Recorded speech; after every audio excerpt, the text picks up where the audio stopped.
it's you. The man paused, looking down at Wei Wei, recognizing her. A mix of surprise, embarrassment, and feigned composure washed over his face. What are you doing here? He inquired. Wei Wei responded. I came to the police station to report a case. Why are you here? Are you filing a report as well? Having conversed frequently with healthcare professionals and her grandmother over the past few days, her conversational skills had notably improved. Moreover, this man was an old acquaintance from her anime conventions, making her feel at ease rather than socially anxious. Before her old acquaintance could respond, Wei Wei suddenly took note of his attire from head to toe. From behind, it appeared to be an ordinary black winter coat. However, from the front, it boldly displayed the words police in glaring letters, complete with shoulder epaulets and arm badges, resembling an authentic police uniform down to the last detail. Wei Wei was instantly taken aback, emitting a sharp exclamation. Good heavens! How dare you? Mid-sentence, she quickly covered her mouth, as if to avoid drawing attention from others. She then seized her old acquaintance's arm, pulling him aside and lowering her voice in a warning. How could you dare to engage in cosplay in front of the police station, especially as a police officer? Are you out of your mind? This style is identical to real police uniforms. You must be crazy. You could at least wear a foreign police uniform. Ouyang Yu awkwardly licked his chapped lips, stammering. Actually, before he could finish, Wei Wei noticed a police car approaching.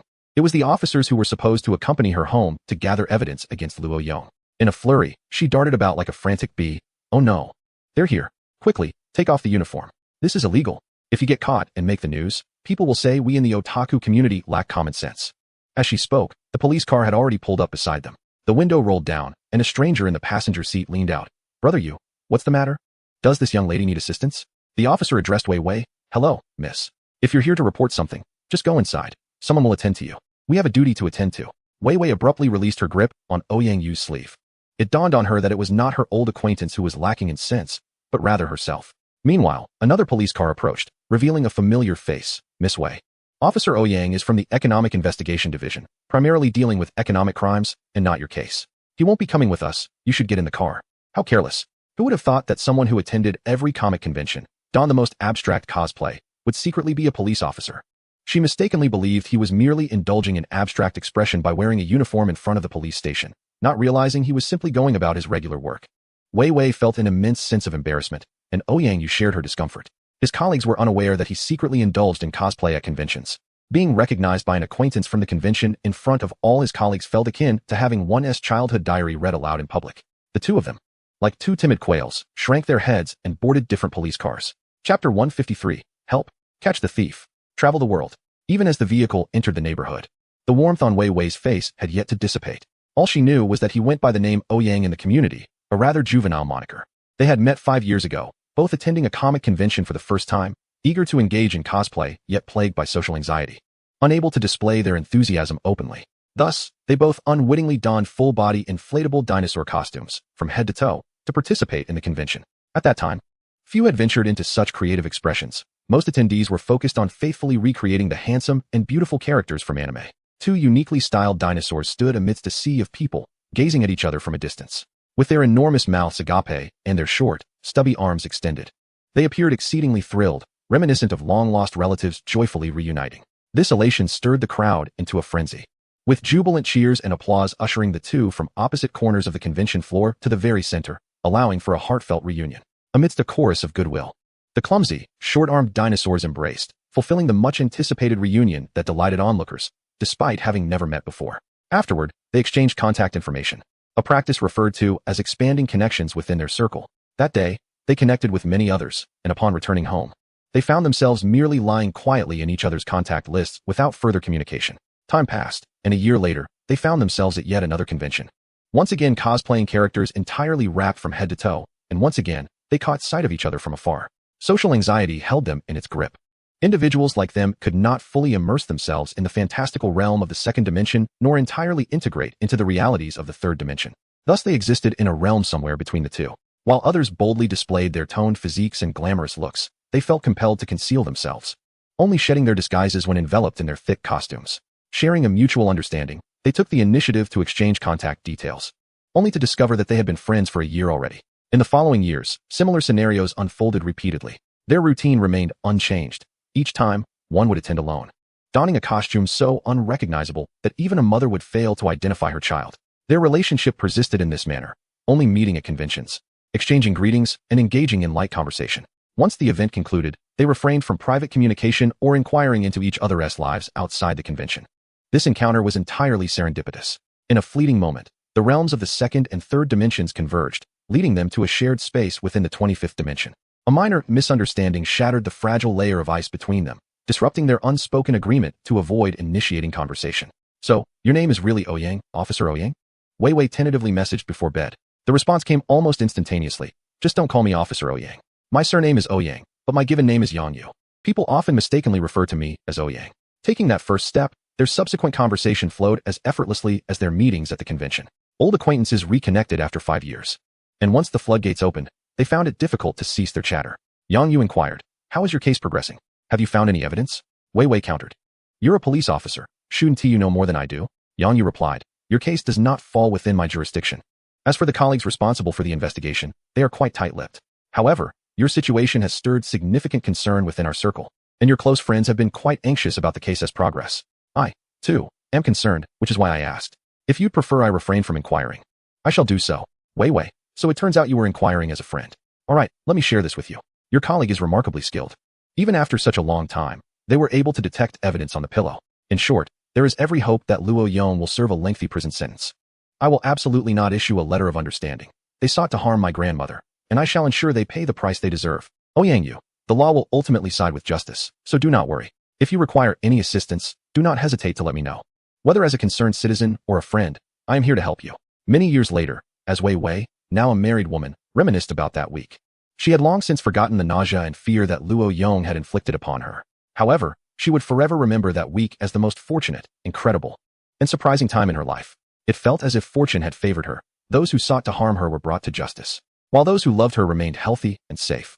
The seemingly hopeless criminal evidence was remarkably uncovered by the resourceful police.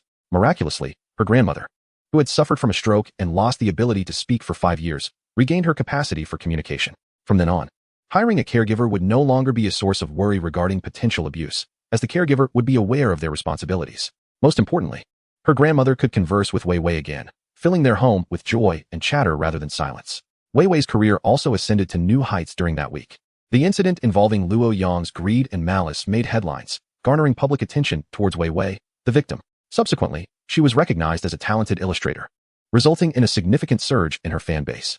The pricing of commercial illustrations, aside from the illustrator's skill, was also influenced by personal fame. With her newfound notoriety, the commissions she received saw a corresponding increase in value. Moreover, during that week, Wei Wei welcomed 2 other significant figures into her life, her best friend and, eventually, her husband. It is somewhat incredulous that both were brought to her by Luo Yong. Her best friend, a companion for conversation, was an extraordinary match for Wei Wei, akin to a sister despite having different parents. For many years thereafter, the two engaged in daily conversations. Although their meetings were infrequent, they participated in each other's momentous life events, such as her grandmother's funeral, her wedding banquet, and the celebration of their child's first month. Her grandmother lived to the age of 85, considered a long life, perhaps due to the 5 years of being unable to speak or move. Once she regained her voice, she was immensely joyful. She felt as though she had been granted a gift from the heavens and was profoundly grateful. Simultaneously, she optimistically believed that one day, perhaps, she might receive another gift that would enable her to move again. Although her hopes were never realized before her passing, she lived her life in anticipation of tomorrow, which was not so bad. As for Wei Wei's husband, it could only be Ouyang. Who else could it be but him? Both are profoundly reserved individuals, and if others do not take the initiative, neither will they, leaving them with no opportunity to connect with anyone else. They had known each other for 5 years, and while there was an unspoken fondness, each believed the other preferred not to be disturbed, resulting in neither daring to take the first step. If not for their chance encounter at the police station, they might never have realized that their synergy extended beyond comic conventions into their daily lives. For a period, they interacted as friends, coinciding with one of the most awkward phases of Wei Wei's life. Her digestive system seemed to be in disarray, resulting in her flatulence being notably loud and often a double occurrence. In public, she usually managed to suppress it through sheer willpower, yet there were inevitable slip-ups. During these moments, Ouyang's valor emerged. Whenever Wei Wei could no longer hold back, he would claim nonchalantly, "That was me." Passers-by, unable to tolerate his smug demeanor, would retort, "Is being able to produce double toots some remarkable skill? Why boast about it?" To which Ouyang would challenge, "Why don't you give it a try?" The onlookers would often depart, exasperated. Despite Ouyang's attempts to deflect attention, this could not continue indefinitely. Wei Wei consulted doctors numerous times, yet each one declared her gastrointestinal health to be excellent. "Your digestive system is remarkably healthy," was a common refrain. Perhaps it was overly healthy. Eager to show off its prowess, Ouyang mused, attempting to console her. Wei Wei struggled to grasp Ouyang's dry humor. She pessimistically feared that this might be her condition for the rest of her life. Although she was somewhat of a recluse, she could not possibly remain indoors forever. At the very least, she had to attend the comic conventions. Thus, she contemplated the idea of binding herself to Ouyang as her convention companion. The most effective way to solidify such a bond, it seemed, was through marriage. The day they confirmed their romantic relationship was unremarkable, lacking any special significance. However, within a niche online community, it sparked a considerable upheaval. A particularly talented writer unexpectedly announced their withdrawal from the online realm, ceasing to engage in risque content. Countless followers, unwilling to accept this reality, bombarded her with inquiries. Why?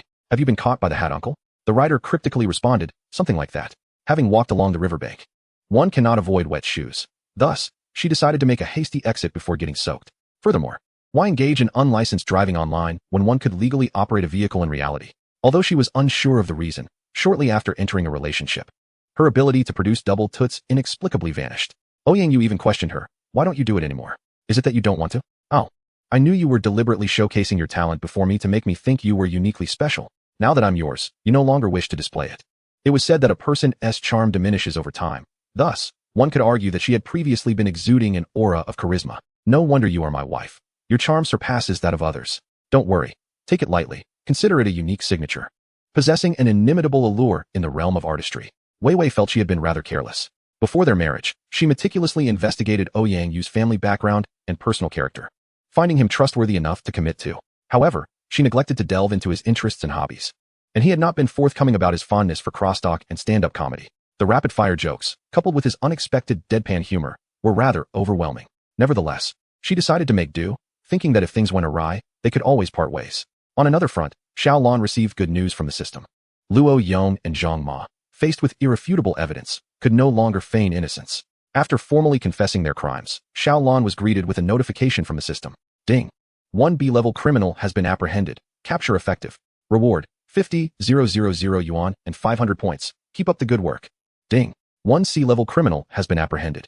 Capture effective. Reward, 20,000 yuan and 200 points. Keep up the good work.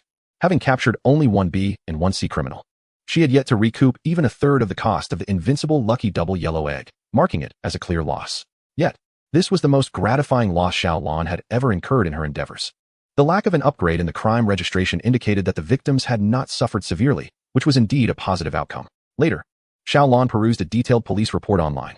Given Wei Wei's stature as a somewhat renowned illustrator, the case sparked considerable public discourse, necessitating an official statement. In the report, Xiaolan confirmed that the rescued girl was indeed Wei Wei, which brought her a sense of relief. With her final worries dissipated, the third task could now reach a satisfactory conclusion. On the last day of the month, at 11:58 p.m., a shadowy figure stealthily approached a clay pot rice stall across from the green view garden. Glancing around to ensure the coast was clear, he swiftly kicked away the wedges stuck under the wheels, then leapt onto the front of the food cart, speeding off. With the wedges removed, the wheels finally fulfilled their purpose, restoring the cart's dignity as a vehicle. For a full fortnight, the food cart had been immobilized, and it was eager to be free. Starting tomorrow, it aspired to be a joyful cart, feeding people, catching thieves, and traveling the world. Meanwhile, Xiaolan sat at the front of the cart, observing through the rearview mirror as the former stall stood desolate. Farewell, dear customers, she thought, only to correct herself immediately. No, I shall never see you again, dear customers. My disguise is quite the challenge. She hoped the next mission would proceed smoothly, without encountering any old patrons, especially that glutton, whom she fervently wished would not return. In Xiaolan's mind, the glutton had become her primary point of vigilance during her tasks. Other regulars would fade into the background, but the glutton was relentless, capable of pursuing her to the ends of the earth. But she dismissed such thoughts, realizing she was overthinking. Her food cart was limited to meandering within the confines of Fengling City, struggling to cross municipal or provincial boundaries. Yet, she could not bear to be without her food cart. Devoid of its radar capabilities for identifying criminals, Xiaolan felt like a novice officer just beginning to grasp the basics, lacking any significant advantage. Ding! Detection of the host's influence has expanded, necessitating cross-city demands. In order to further advance the apprehension of criminals, a system upgrade is to be conducted. Upgrade duration, 3 days. Upgrade effect, stay tuned. Indeed, the system is quite considerate. A pillow awaits the weary. Thus, let us rest for a mere 3 days, awaiting the system's splendid return.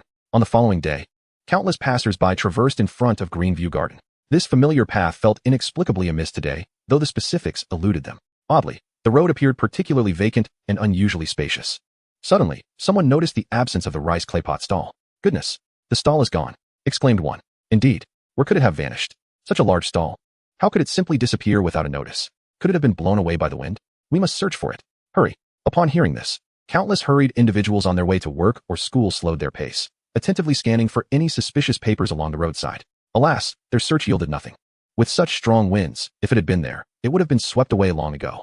Even if it hadn't been blown away, the sanitation workers would have cleared it. At this moment, someone had a thought, their eyes suddenly filled with hope. Surely the stall owner has created a fan group? What has the owner said to those who joined? However, this glimmer of hope was swiftly extinguished.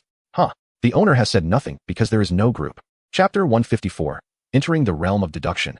The alluring aroma of braised meat incident, the sudden disappearance of the rice clay pot stall sparked a wave of panic in numerous group chats. On the first day of the month, everyone had lost their motivation to work. Many expressed their concerns. Oh no. Could it be that the owner has decided to open a store elsewhere? What will I do if I can no longer enjoy it? I've heard the ingredients the owner uses are of exceptional quality, and the costs are high. Although the prices are steep, it's likely there isn't much profit. Perhaps they have gone out of business. Oh no, I had always complained about the long queues and never went. I thought I would try it once people grew tired of it. Now, the stall is gone before anyone has lost interest. Do not panic, everyone. Let us see what Tao Ge has to say. He has just invested heavily in a property at Greenview Garden, and he must be even more attuned to the owner's movements. Thus, a throng of individuals rushed to Tao Ge's account, incessantly sending him private messages inquiring about their next steps. After awakening naturally at the hotel, Tao Ge found himself inundated with messages. Calmly, he posted a reply. Do not worry. Have you forgotten my predictions from a few days ago? Everything is unfolding precisely as I foretold. After posting, he proceeded to brush his teeth and wash up, entirely indifferent to the multitude of inquiries in the comments section. What prediction? However, soon enough, the ever-resourceful netizens extracted snippets of Tao Ge's prophetic remarks from his previous live stream. The essence of his prediction was that the rice clay pot stall owner would likely relocate to a more populous area nearby, not too far off.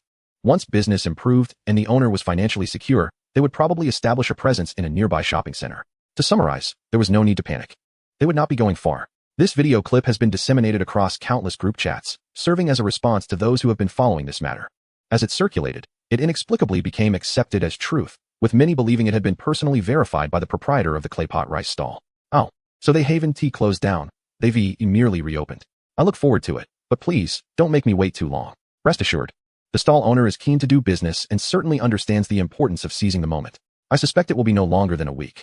Some of the longtime fans of the food stall felt an uncanny sense of déjà vu. Who remembers when everyone speculated that the handmade bun vendor would return swiftly? It has now been half a month since he vanished, without a trace. I understand what you're implying. You mean to say that the food stall owner's investment has gone to waste, correct? Isn't that the truth? So, what is the much-anticipated Xiao Lan doing at this moment? He is at the cafeteria of the East City branch, reluctantly attending a ceremony for the donation of a traditional marinated dish. The situation unfolded as follows. After much contemplation, Xiao Lan ultimately resolved to donate the pot of marinated delicacies to the unit's cafeteria before the old vendor was discharged from the hospital. First and foremost, the pot requires daily maintenance. Given that Xiao Lan has recently shouldered significant responsibilities and demonstrated his capabilities, the tasks assigned to him will inevitably become increasingly complex. In the event of a cross-city situation, it would be impractical for him to make a daily trip home to tend to the pot. Imagine being in the midst of surveilling criminals only to be interrupted with task suspended, return home to tend to the marinated meat. The thought is almost too idyllic to contemplate. Secondly, as long as the pot of marinated delicacies remains, the old vendor's restless spirit will not be quelled. This time it was marinated green beans that landed him in the hospital. Who knows what the next incident will entail? The problem is, if he is reckless with himself, he also drags the director into the fray. He must be sent away, without a doubt. The most pressing reason, however, lies in the plight of the residents in their building, who have been tormented by the enticing aroma of the marinated meat to the brink of madness. For 24 hours a day, 3,600 seconds, that pot incessantly exudes its allure. The entire building's inhabitants have scrutinized every nearby restaurant. Yet none have suspected Xiao Lan. But their time is running short. They are genuinely resolute, tirelessly seeking the source of the tantalizing scent. Recently, they established a group named into the study of coup, the aromatic incident of marinated meat. The group has clearly defined roles, assigning a designated leader for each nearby restaurant and food stall. Each leader is responsible for investigating at mealtime to ascertain whether the alluring aroma originates from that establishment. Upon completion of their investigations, they upload their findings to the group's online document. The guerrilla team has transformed into a regular army. How could they possibly fail? Through such united efforts, they swiftly eliminated all nearby suspicious restaurants through a process of elimination. Since all impossibilities have been ruled out, whatever remains, no matter how improbable, must be the truth. There is but one truth. They now cast their keen gazes toward the inner precincts of the community. The traitor undoubtedly resides within this community. One only needs to commence the investigation from room 101, methodically proceeding to each subsequent unit. It is only a matter of time before the culprit is unveiled.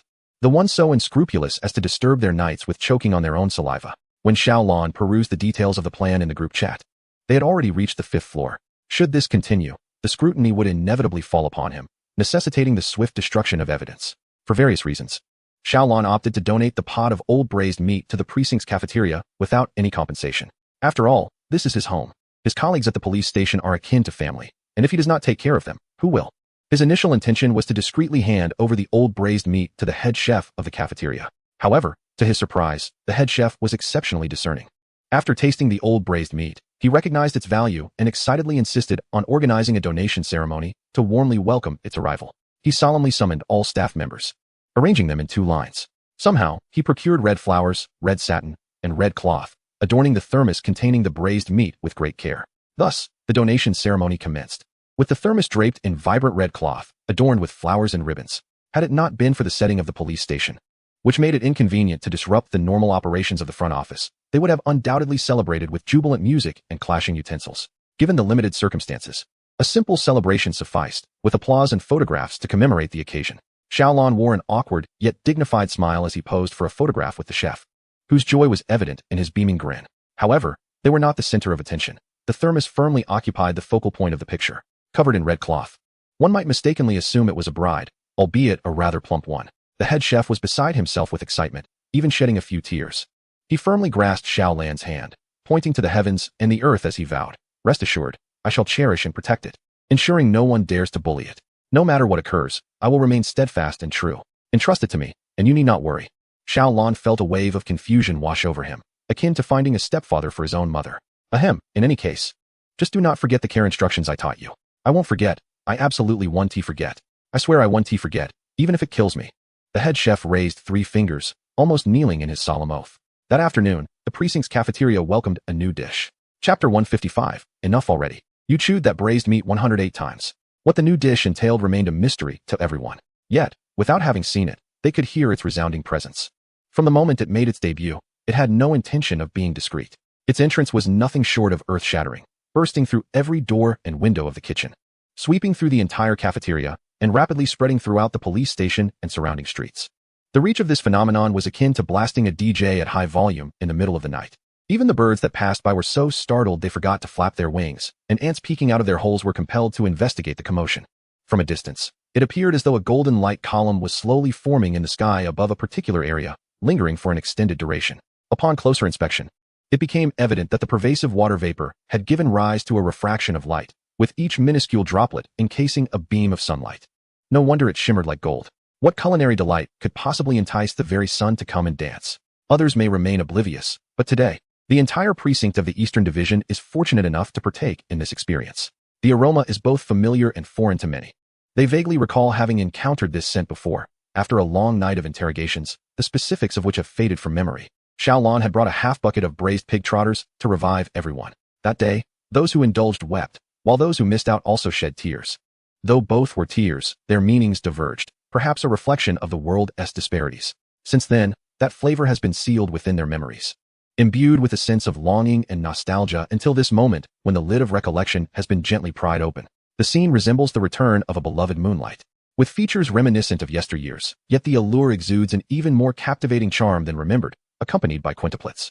Upon sighting from a distance, a surge of joy welled up within. Ah, is it her? Followed swiftly by a pang of anxiety. Ah, is she mine? Many could hardly contain themselves during work hours, feeling as though a dozen crabs were pinching beneath them. They yearned to inquire if the enticing aroma wafted from the cafeteria, wondering if it was prepared for them. Yet, work is not a place for idle chatter. They could only suppress their restlessness and hasten their tasks, eagerly awaiting the lunch hour to arrive. For those ensnared by their duties, unable to leave on time, it was the first realization of their fragility. To make matters worse, oblivious members of the public approached them with questions. "Officer, do you not smell that delicious fragrance? Could it possibly be emanating from your precinct's cafeteria? Is your cafeteria always this well fed? Officer, why aren't you going to eat? Your colleagues have gone. Will there be any left for you when it's your turn? Surely, you're not weary of it?" The officers, caught in a conundrum, could scarcely distinguish between the tears of longing and the salivation in their mouths. "Please, no more salt on the wound." Inside the cafeteria, The benefits of their rigorous training over 50 meters became vividly apparent, as the swift-footed had already feasted. Those who arrived later could only stand in line, watching colleagues strut proudly with their meals in hand, akin to triumphant roosters. Although it was frustrating, their ostentation afforded those arriving later a glimpse of the new dish. In the upper left corner of everyone's plates sat a generous scoop of braised meat. It was unmistakably the new offering. The meat had been cubed, showcasing a balance of fat and lean, likely pork belly, or perhaps a cut from the pig's elbow. Given the higher cost of trotters and the limited budget of the cafeteria, it was impractical to procure solely that. Pork belly and elbow cuts were far more economical. Yet, whether due to the quality of the meat or the chef's skill, this scoop of braised meat was visually unappealing, appearing somewhat dark and lackluster. It bore no resemblance to the beautifully caramelized amber hue of the braised pig trotters crafted by Xiaolon. This pot seemed to exude only char without the sweetness. Nevertheless, imperfections do not overshadow the brilliance. Though the eyes may discern flaws, the nose finds itself utterly enchanted by the succulent braised meat. Some individuals, clutching their trays, hastily find seats and dive into their meals, oblivious to the queue behind them, where others gaze longingly, mouths watering in anticipation. Is it truly delectable? Yet, the engrossed diners pay no heed, lost in their chewing. With eyes closed or open, they continue to savor each bite, sighing in ecstasy before burying their heads back into their meals, offering no response for an eternity. The waiting patrons, unable to contain their impatience, feel an overwhelming urge to deliver a few well-placed punches. Enough already. You've chewed that morsel of meat 108 times. Even a celebrity on a diet wouldn't be this exaggerated. Are you consuming meat or merely your own saliva? At last, the diner makes a swallowing motion, tilting his neck as if to prolong the act indefinitely, as if the aroma has overwhelmed him entirely. How does it taste, truly? The braised meat boasts an incredibly tender texture, infused with a rich meaty fragrance and aromatic spices that tantalize the palate, filling the mouth and nasal passages with a profound savor. The listeners can no longer endure it. One exclaims, slapping the diner on the head, "Speak plainly." "Oh, it's simply divine. I can hardly bear to swallow it. Will this braised meat be available daily, or is it a rare delight just for today?" The diner, cradling his tray, hesitates to take a second bite, while nearby, those who initially clamored to go out to eat are now dripping with grease. As they devour, they extol, "Who said the cafeteria food is unpalatable? This is utterly delicious. My goodness, this braised meat is extraordinary." Some, after savoring a piece of the meat, sigh nostalgically. "This flavor, it reminds me of Xiaolon." He remains blissfully unaware of the double entendre in his words. Nor does he notice the startled expressions of those behind him, nearly provoking them to call the authorities. But wait, everyone here is part of the police force. What need is there to report anything? Amidst the collective sighs of satisfaction, the voice of a female officer emerges, torn between indulgence and restraint. "Just one more piece. Then I'll stop. Oh, it's so good. Just one more piece. Then I'll stop. Oh, I might just gain weight. The final piece. I truly might gain weight. I swear I won't eat anymore." Nearby, someone takes her words seriously. "Sister, if you're not going to eat, can I have those last two pieces?" "Absolutely not." Ah, the words of a woman are but deceits. Half an hour later, nearly everyone in the cafeteria has indulged in their desired delicacies. The sounds of chewing, gasps of delight, murmurs of satisfaction, and playful banter fill the air. The head chef observes this scene, a satisfied smile spreading across his face. As a cook, his proudest moment is witnessing the joy his food brings to others. Alas, he has yet to master the nuances of this pot of old braise, and today's offering lacks a certain finesse. Given more time, he will unleash the full potential of this time-honored recipe. But wait, why does it sound as though dogs are barking? The chef steps outside, perplexed. Surely, this braised meat cannot be so exceptional as to provoke a metamorphosis in those who consume it? Chapter 156. I feel my culinary skills have reached an astonishing level. Upon stepping outside the cafeteria, he realizes the barking originates from the canine unit. Is that the sound of police dogs? The head chef of the cafeteria was somewhat taken aback, as he was aware that the criminal investigation unit and the drug enforcement team at the police station were equipped with trained police dogs. However, these canine companions were typically well-disciplined, rarely emitting sounds, and if they did, it was usually in response to commands. It was quite unusual for them to be so vociferous today, their mournful howls resonating in a pitiful and tragic manner. Could it be that they had succumbed to the allure of the fragrant braised meat, causing their psychological defenses to crumble? In the distance, the dog handlers gazed in bewilderment at the sudden agitation of over 30 police dogs. Approximately half an hour earlier, their mouths had been uncontrollably drooling. Now, beneath each dog lay a substantial puddle of drool. To the untrained eye, one might think they were unable to control their lower bodies, but upon closer inspection, it was their upper bodies that were unable to rein in their excitement. These poor creatures possessed a sense of smell several times more acute than that of humans, and their mouths were proportionately wider. The aroma of braised meat wafting from afar was as clear to them as if it were placed right before them. Moreover, their prominent oral structure prevented them from swallowing their saliva like humans could. Thus, it created a spectacular scene reminiscent of a torrential waterfall, akin to the Milky Way cascading from the heavens, truly a veritable river of drool. Had they not undergone rigorous training, ordinary dogs would have already broken free from their restraints and dashed towards the cafeteria. Yet, if this continued, they risked dehydration or would inevitably disobey commands. Several had already taken tentative steps forward, only to be reprimanded and brought back by their handlers. What could possibly be happening? The sight of the police dogs, both disoriented and restless, was something the handlers had never encountered before. Another trainer sniffled in the air and remarked, "It seems the cafeteria has introduced a new dish. I can smell something peculiar. Could it be that the dogs have caught a whiff of it? Surely not. They are the most elite police dogs selected for their exceptional qualities. What could possibly undermine their willpower? I must investigate." "I shall join you," came the reply. It was no wonder the handlers were astonished. The more one understood police dogs, the more shocking their uncharacteristic behavior became. Each police dog's diet was meticulously planned, emphasizing quality over quantity. Their meals consisted of dog food, chicken, beef, eggs, vegetables, fruits, and yogurt, making for a diet that was, to be honest, superior to that of most police officers. There was truly no need for them to crave the cafeteria's offerings. Moreover, to maintain optimal training conditions and keep their minds sharp, police dogs were fed only once a day, consuming merely 4/10 of their appetite. Such disciplined eating habits were instilled from a young age and had become ingrained in their very DNA. Each dog present was a paragon of self-discipline among its kind. Regardless of the culinary temptations presented by criminals, they would remain steadfast, never consuming anything outside of the prescribed diet provided by their handlers. Yet today, merely the scent of food had nearly driven them to the brink of chaos.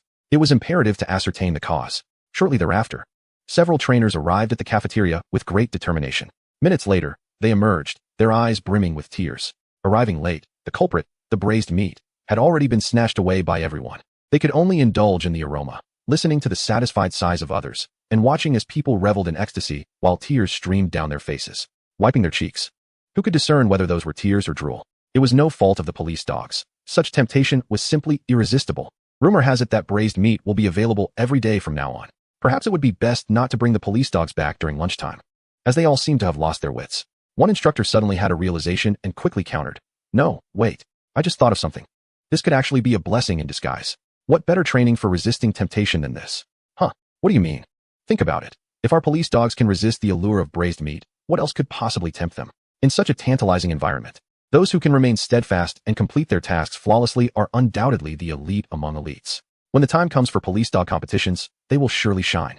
This revelation struck the others like a bolt of lightning. Indeed, what could test them more than this? From now on, selection for duty would require little effort. Simply observe who remains unfazed by the tantalizing aroma. Those would be the creme de la creme. After lunch, the head chef snapped a photo of the pristine plates and shared it on social media alongside a picture from the donation ceremony featuring Xiaolon and the master of braised meat. The caption read, "I feel like my culinary skills are terrifyingly strong. Thanks to the culinary gods. I will surely live up to expectations and elevate this pot of braised meat." Word spread like wildfire, and by afternoon, everyone at the police station knew of Xiaolan's contribution to the sumptuous braised meat. Upon returning to work, Xiaolan noticed the change in the way people regarded him. Previously, only his close colleagues would greet him, but now, even those with whom he had only a passing acquaintance exchanged glances and offered smiles. He dared not scrutinize their gazes too closely. Each pair of eyes held fervor, gratitude, excitement, admiration, and greed. Whether human or canine, everyone seemed eager to approach Xiaolan, hoping to catch a whiff of his aura or rummage through his pockets for hidden treasures. "Xiaogu, we just realized you didn't stay at the station for lunch. Did you go home to cook? You left that pot of precious braised meat for the cafeteria and chose to eat at home instead. Do you have something even more magnificent at home?" Xiaolan's lips twitched at the question. There were no grand treasures at home, only an old man named Lao Dang. To prevent Lao Dang from discovering the absence of the braised meat and demanding answers, Xiaolan returned home and prepared several new dishes to placate him. Ultimately, after indulging in a hearty meal, Lao Dang begrudgingly accepted the fate of losing the braised meat. After all, with Xiaolan around, there was no shortage of delectable dishes. However, fortunes ebb and flow. Soon it would be Lao Dang's turn to wait for his son to procure leftover meat and broth from the cafeteria. Meanwhile, colleagues continued to buzz around Xiaolan, asking, "I heard you can also make Huang Min chicken and claypot rice. How many more surprises do you have in store for us?" Some individuals, taking advantage of their close relationship with him, pushed through the crowd and leaned in to whisper, "Long Go, where will your next assignment take you? I can come help you out after I finish work. I don't eat much and I work quickly. Surely, you want to receive another mission so soon, right? You've just achieved such a significant accomplishment. You should be allowed to stay at the precinct for a while longer, shouldn't you? Hee. So you should have time to attend my birthday party, right?" Xiaolan, upon hearing this, inquired, "When is your birthday?" The person grinned slyly. Whenever Lan Ge has the time to cook, that's when my birthday will be. Xiaolan was left speechless. All right, the birthday is a ruse. But the intention to feast is genuine. Fortunately, the workday commenced shortly thereafter, allowing Xiaolan to extricate himself from the throng. The chatter ceased as everyone seamlessly switched to work mode. Suddenly, old Lu's voice rang out.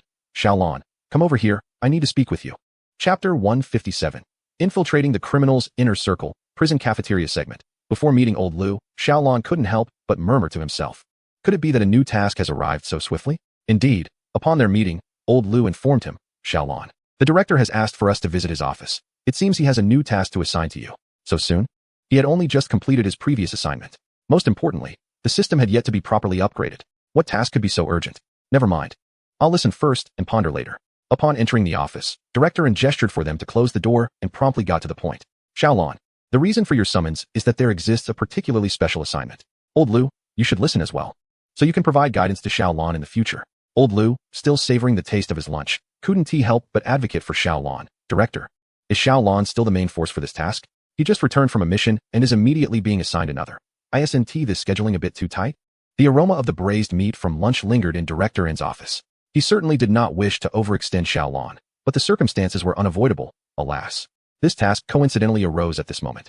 Looking at the entire police department, indeed the entire law enforcement community, Xiaolan stands as the most suitable candidate for this mission. Assigning it to someone else would greatly diminish its effectiveness. Such praise elevated Xiaolan's standing, even piquing old Lu's curiosity about the matter at hand. Pray tell, what case is this? Xiaolan could not resist asking. Director N suddenly placed his phone before Xiaolan, the screen illuminated, displaying a news report from earlier this year regarding the explosion at the Chuanyang Detention Center. Before Xiaolan could examine it closely, Director N began to explain. It is as follows. Although this incident occurred in the neighboring city of Chuanyang and you were not yet employed at the time, you may have heard about this news. Earlier this year, this explosion caused quite a stir online. The cause of the explosion was utterly shocking. It turned out that inmates had been fermenting alcohol in the detention center, which led to a gas explosion during the fermentation process, injuring other inmates in the same cell. According to management regulations, inmates are strictly prohibited from consuming alcohol during their incarceration, let alone brewing it clandestinely. This incident later prompted a specialized investigation, leading to the punishment of numerous inmates and supervisory personnel. However, we are all aware that such occurrences are far from isolated. Prior to the explosion, there must have been early indications. As Xiaolan listened, he nodded in acknowledgement, signaling his understanding of the matter. Although the explosion was not directly related to his daily work, he still came across it while surfing the internet. This incident severely undermined the police's credibility, as it was astonishing that inmates could act with such impunity right under their noses, bringing disgrace to their comrades and eliciting ridicule from the public. Director, is my current mission related to this incident? Director N nodded solemnly. Indeed. The higher-ups have instructed us to learn from the lessons of neighboring cities, to self-examine and rectify our management shortcomings. In recent months, I have intensified control measures at the detention center to prevent such situations from arising. However, based on feedback from our team, I have come to realize that while I may possess a clever strategy, they may have their own means of circumventing it. To effectively eliminate the weeds, we cannot solely rely on manual removal. We must employ other methods, such as developing herbicides to eradicate the seeds in the soil before they can sprout. To create an effective herbicide, one must understand the growth patterns of the weeds. Therefore, Xiaolan, I hope you can infiltrate the inmate population as one of them, uncovering their true thoughts and some undisclosed opportunistic activities to identify the actual management flaws. Xiaolan was taken aback for a moment before he stammered. I have only one question. Does infiltrating the inmate population mean I am to engage in criminal activities? Or does it mean I am to serve time? Director N seemed to perceive the images flashing through Xiaolan's mind and chuckled. Of course. It means you will be serving time directly. You think you can start by mingling with criminals as if this were a scene from Infernal Affairs. The crackdown on organized crime is now a routine operation. You would be apprehended within days. There was something Director N refrained from saying to spare Xiaolan's dignity.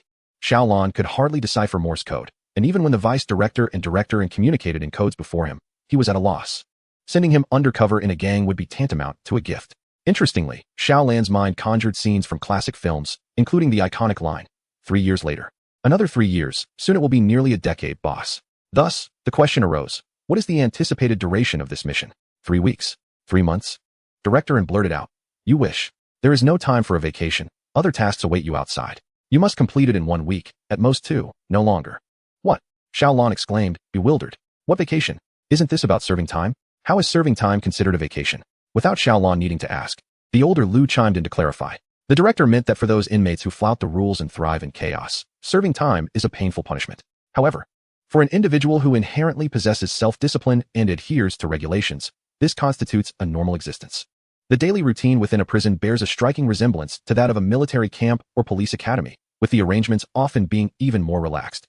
Entering such an environment is akin to reliving one's university days. For us officers, the challenges of this task seem almost akin to a vacation. This statement resonated profoundly with Xiaolan, leaving her momentarily speechless.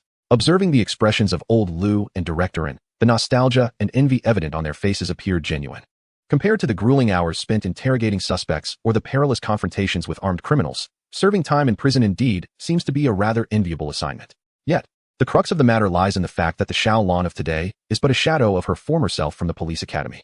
Being thrust into prison now feels no different than a novice embarking on their initial military training. Nonetheless, it is what it is. She would accept her fate. Recently, due to the demands of her duties, Xiaolan's schedule had been turned upside down. Perhaps a stint in prison would serve to recalibrate her routine. Naturally, infiltrating the ranks of the inmates and fulfilling the mission remains paramount.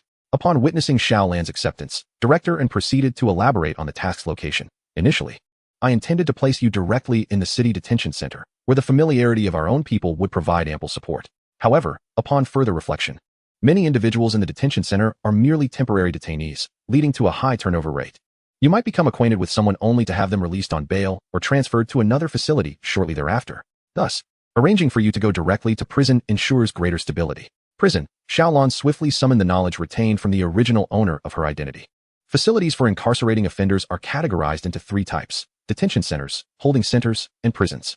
In essence, the further along one goes in this hierarchy, the longer the sentences of the incarcerated individuals. The detention center is reserved for those subject to administrative detention, typically minor offenders involved in petty disputes, who usually spend around 10 days to a fortnight in confinement before being released. The holding center primarily accommodates criminal suspects. It serves as a temporary detention facility, akin to a transit hub before individuals are sentenced and subsequently transferred to prison. Naturally, there are instances where individuals with shorter sentences are retained in the holding center until their terms conclude. Director N's concerns are indeed valid. The duration of an individual's stay at the holding center is notoriously unpredictable. In straightforward cases, where evidence is abundant, an individual may be sentenced and transferred to prison within just a few days, or even released if found not guilty. Conversely, in complex cases, one might languish in the holding center for years, awaiting resolution with no clear verdict in sight.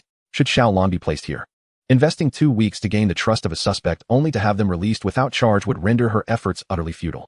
It is clear that prison is far more suitable for the execution of her mission. A prison is where individuals formally serve their sentences, with each person's term distinctly delineated. This clarity allows for systematic management, categorizing inmates according to their crimes and sentence lengths. The fundamental distinction between detention centers, holding centers, and prisons lies in the fact that the first two are administered by public security agencies, while the latter falls under the purview of the judicial system. As these entities do not operate within the same framework, how could Xiaolan be integrated into this system? Would her safety be assured? Xiaolan voiced his concerns.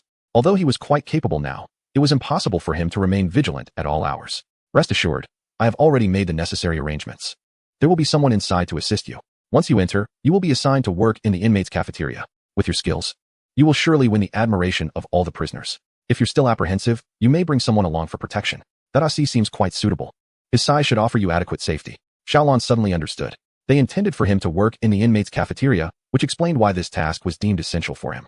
However, a frown still creased his brow, for the matter that Director In, an utterly straightforward man, had failed to grasp was his true concern. What if the inmates became overly fond of him? He had no desire to find himself in compromising situations. The prison was divided into male and female facilities, separated by several kilometers. In the men's prison, all staff were male, and the kitchen was staffed by male inmates, with the only female creatures being blood-sucking mosquitoes and hens. In such an environment, it was understood that, while one should not harbor sordid thoughts about others, it was objectively likely that someone with Xiaolan's appearance would attract unwelcome attention. Director In, oblivious to Xiaolan's inner turmoil, continued, moreover, the warden of Chuanyang prison has expressed a strong desire for you to be assigned there. With the year drawing to a close, they are keen to avoid any further scandals that would put Chuanyang City back in the headlines. If you go there, they will ensure your placement is well managed. Although the warden of our local prison also fervently requests your assistance, considering you would need to reveal your true identity, it would be prudent to opt for a more distant facility to prevent any repercussions on your future endeavors. Xiaolan felt a tumult of emotions. On the bright side, 2 officials were vying for his presence. This spoke volumes for his future prospects. On the downside, they were competing to send him to prison. After Director And succinctly outlined the arrangements, he dismissed them. For any task-related details that remained unclear, Xiaolan was advised to consult old Lu. Once outside, Xiaolan wore an expression of hesitance, torn between words. Ultimately, in a secluded spot, he posed a question. Captain, I wish to inquire. If someone were to lay hands on me in prison, would I be violating regulations should I retaliate? If I inadvertently injured someone, would I risk losing my job? Indeed, Xiaolan's fear was not merely about the possibility of being coerced into compromising positions. Rather, he was apprehensive about causing harm that could lead to dire consequences. Given his current strength, few could withstand the force of his blows. In that event, he would be caught in a dilemma. Should he remain passive, his innocence might be jeopardized. Should he resist, his job could be at stake. Old Lu, possessing a wealth of experience, pondered for a moment before deciphering Xiaolan's unspoken fears. Are you worried that someone might take a fancy to you? Perhaps you've watched too many American dramas, believing it to be akin to Shawshank Prison. Our facility is equipped with surveillance cameras in every corner. Even during showers or latrine visits, there is monitoring. The duration is mere minutes, and no one dares to act recklessly under such scrutiny. Xiaolan, taken aback, found himself momentarily speechless. The thought of being observed even during such private moments flushed his face with a mix of embarrassment and anxiety. However, upon further reflection, safety takes precedence. It is indeed preferable to be under the watchful gaze of colleagues across the camera than to be left alone behind closed doors, vulnerable to unknown perils. I have braved open-air latrines and public baths before. With a bit of fortitude, one can adapt. Old Lu patted his shoulder, continuing to reassure him. Rest assured. The schedule inside is quite rigorous. Even if someone desires companionship, they will strive to find a mutual connection, as it takes cooperation from both parties to carve out time for each other. There will be no coercion. Unless you consent, no one can compel you. All right, I understand. I shall seek out Leah C. immediately. Chapter 158. I am a minister of the dragon, far surpassing the achievements of the dragon itself. As soon as the new task was mentioned, before it could be elaborated upon, Leah C. eagerly agreed, as if fearful of losing the opportunity. Let us go? We must go. Thank you, Longu, for considering me. Xiaolan paused momentarily. I haven't even revealed what the new task is, and you have already agreed to participate? Leah C. beamed with delight, resembling a proud peacock, raising his chin in front of the envious Hu Lai and Lu Dong. Regardless of the task, any opportunity to be alongside Longu is a splendid one. Hu Lai, frustrated, ground his teeth. What is there to be proud of? Longu hasn't stated he would take only you. Lu Dong chimed in defiantly. Exactly, the logistics still depend on the two of us. Xiaolan promptly intervened, separating the three squabbling like chickens, and announced a harsh decision. This mission only required 2 individuals. The entire team was unnecessary. Instantly, laughter and cries erupted simultaneously. Ha ha ha. Whoa whoa whoa. Leah C. laughed heartily, his joy reminiscent of the day he learned of his acceptance into the police force. See, with me, Longu has all he needs. In comparison, on the day of the entry physical examination, you two were already at a disadvantage. You placed 4th and 3rd to our 2nd and 1st. How could you possibly compete with my bond with Longu? I am a minister of the dragon, far surpassing the accomplishments of the dragon itself. From the very start, you two were merely bonuses for recharging credits. What do you have to compare with me? Ha ha ha. Hu Lai and Lu Dong found themselves at a loss for a retort, each clinging to Xiaolan's leg, lamenting, Longu, do not heed the slanders of the petty. We have both merit and toil. It's all because I performed exceptionally well on the day of the physical examination, otherwise I would never have dared to surpass. And I would have ensured you claim the second to last position. I am the only one who deserves to be next to you, Longu. Xiaolan, unable to tolerate their theatrical antics any longer, seized each by the collar and lifted them off the ground. Enough. This mission requires crossing the city and entails undercover work. The fewer who are recognizable, the better. Next time, I will certainly bring you both along. Moreover, I'm leaving a pot of old stew in the cafeteria. You two focus on your work. When you have time, help me take care of Xiaohei and check on old Deng. As long as they don't cause me trouble, that is far more valuable than anything else.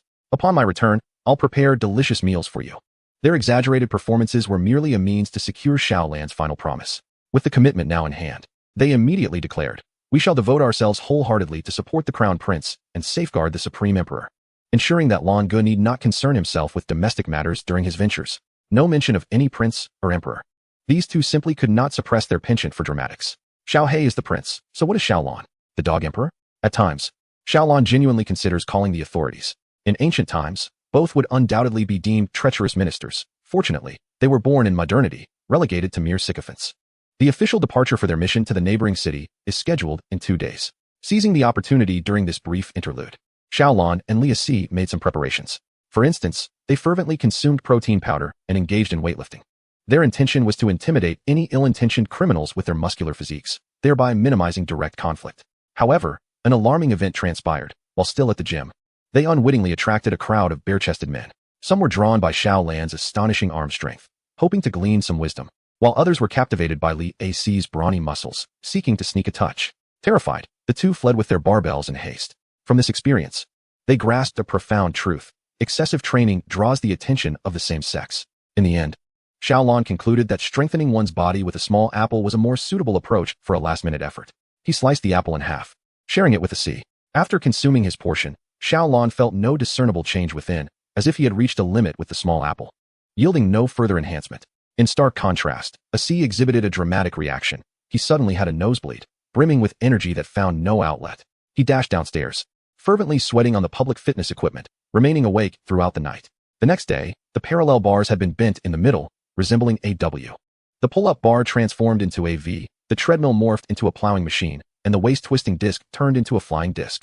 The severe damage to the public equipment was such that, had it not been recorded by surveillance cameras documenting his industrious night, one might suspect deliberate vandalism. Although this damage could be tenuously classified as normal wear and tear, exempting them from compensation, Li C still contacted the management, voluntarily offering 3,000 yuan in restitution. How peculiar, he mused. How did I suddenly find myself brimming with inexhaustible vigor last night, feeling as if I could till the entire neighborhood's lawn? Li C muttered to himself, while Xiaolon maintained a composed demeanor, observing with focused attention, pretending the matter did not concern him. Silently, he withdrew the money and preemptively provided the compensation to Li C. Thank you, Longu, you are truly kind. Xiaolon merely touched his nose, continuing to maintain his focused gaze. No need for thanks. Just cooperate well with me on this mission. Absolutely. Soon, the two officially embarked on their journey to the neighboring city. It was a place reachable by high-speed train within an hour. However, due to the remote location of Chuanyang Prison, upon arriving in Chuanyang City, they would still need to take a 2-hour subway ride to reach the prison. Now, a question arises. What about the vengeful little food truck? Did Xiaolon not bring it along? Fear not, it has indeed been brought. The system has undergone a complete upgrade. At first glance, there appeared to be no changes, yet it has unlocked a crucial feature: external embodiment. This means that certain large, cumbersome objects can transform into a smaller vessel, inheriting some abilities of the original. For instance, the once vigilant snack cart has now transformed into an elongated frying ladle. With this ladle in hand, Xiaolon acquires the extraordinary ability to detect criminals and access their criminal records. Although the ladle is longer than Xiaolan's arm and somewhat conspicuous, it remains portable enough to pass through security checks.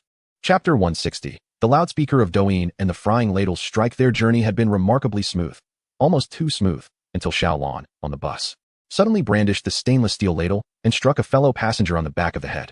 They had transitioned from high-speed rail to the subway, and then to the bus, engaging in light-hearted conversation until they reached a police station stop. In a flash, Xiaolon drew forth the professional chef's ladle from his backpack and delivered a forceful blow to a man loudly streaming videos. The impact was so sudden that the young man was rendered unconscious before he could even react. The entire bus was taken aback, including Li C, who was accompanying Xiaolon. A few moments of stunned silence ensued before chaos erupted. The passengers screamed in shock, horrified by the unexpected violence. What a madman! Someone exclaimed. Stay calm, called out another, trying to restore order. The police station is right here. Don't panic. The police will be here shortly. Upon hearing the mention of the police station, the passengers momentarily felt reassured, only to realize that the very person attempting to calm them was Xiaolon, the one wielding the ladle and having just struck a man. What a terrifying thug, they thought, knowing the police station is here. He still chose to commit his crime at this very spot. How audacious. Does he intend to take everyone on this bus hostage? Xiaolon sensed the misunderstanding and hastily reassured them.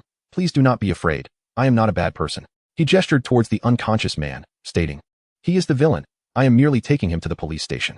I apologize for frightening you all. Initially, Xiaolon intended to wait for the police to arrive at the bus, thus avoiding the need to wait for the next one. However, it seemed he would have to personally make the trip to the police station, as the passengers were clearly unsettled by his presence. Observing Xiaolon's polite demeanor, the passengers remained somewhat skeptical. Suddenly, Li C noticed someone in the corner attempting to record the incident on their phone. With a commanding shout, he bellowed, "Put down the phone." He then charged forward, swiftly snatching the phone to delete the video. While he was unsure of Xiaolon's true intentions, he recognized the necessity of preventing their undercover mission from being compromised by any footage circulating online. He didn't consider himself intimidating. He simply spoke loudly. Yet, as a large man, merely standing up nearly brought him into contact with the bus ceiling, and his rush was akin to a bear lunging forward. The passengers were understandably terrified. Disaster has struck, and it appears that there are accomplices involved. Initially, one might have dismissed the situation as merely a loud confrontation, but it has now escalated into a grave matter. One can only wonder how many individuals are trembling in fear, huddled together. In broad daylight, under the clear sky, right beside the police station, two masked thugs have taken hostages. Surely, This is not reasonable. Please, do not harm me. I will give you my money. All of it. The first individual took the lead, while a line of passengers hastily rummaged through their pockets, retrieving 5 yuan notes.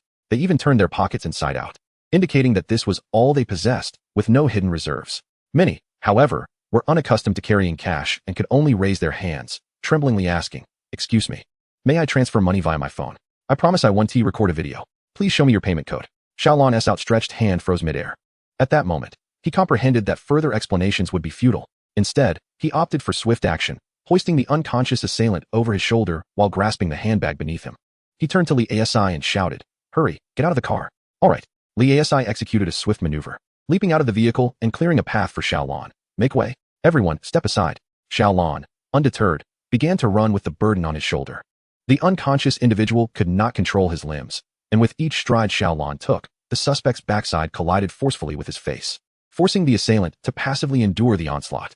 Due to a low body fat percentage, Xiaolon's rear was firm and bony, and each impact felt akin to a heavy blow from his thigh bone against the suspect's face, unexpectedly rousing him from unconsciousness. Upon regaining consciousness, the suspect found himself disoriented, as if the world had turned upside down. His face felt as though it had transformed into a drum, resonating with each blow. After a moment of bewilderment, he finally cried out, "Help! Someone save me!" His cries, filled with desperation, drew the attention of the officers within the police station. "What is happening?" Upon seeing the uniformed officers, the crowd quickly raised their voices, reporting, "There are criminals. They've murdered someone. They've knocked out the victim. Hurry! Don't let them escape." The officers exchanged serious glances, their resolve firm. "Block the route. Protect the civilians."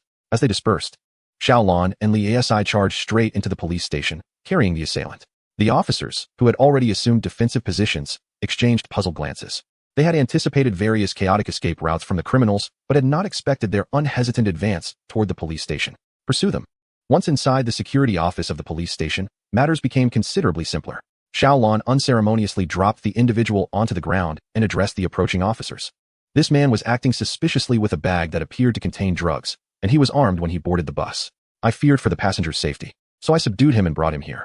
The bus surveillance footage can confirm the details. The officers who had arrived shortly thereafter were taken aback by Xiaolon's account. For safety's sake, they quickly approached and restrained all three individuals, Xiaolon, Li Asi, and the assailant. Xiaolon did not resist. He simply allowed them to examine the contents of the suspect's handbag. The police officer, harboring doubts, cautiously opened the package. Inside, he discovered an assortment of vegetables, pork, and garlic, seemingly just purchased from the market. Accompanying these items was a kitchen knife, its handle protruding from a sheath made of sturdy cardboard.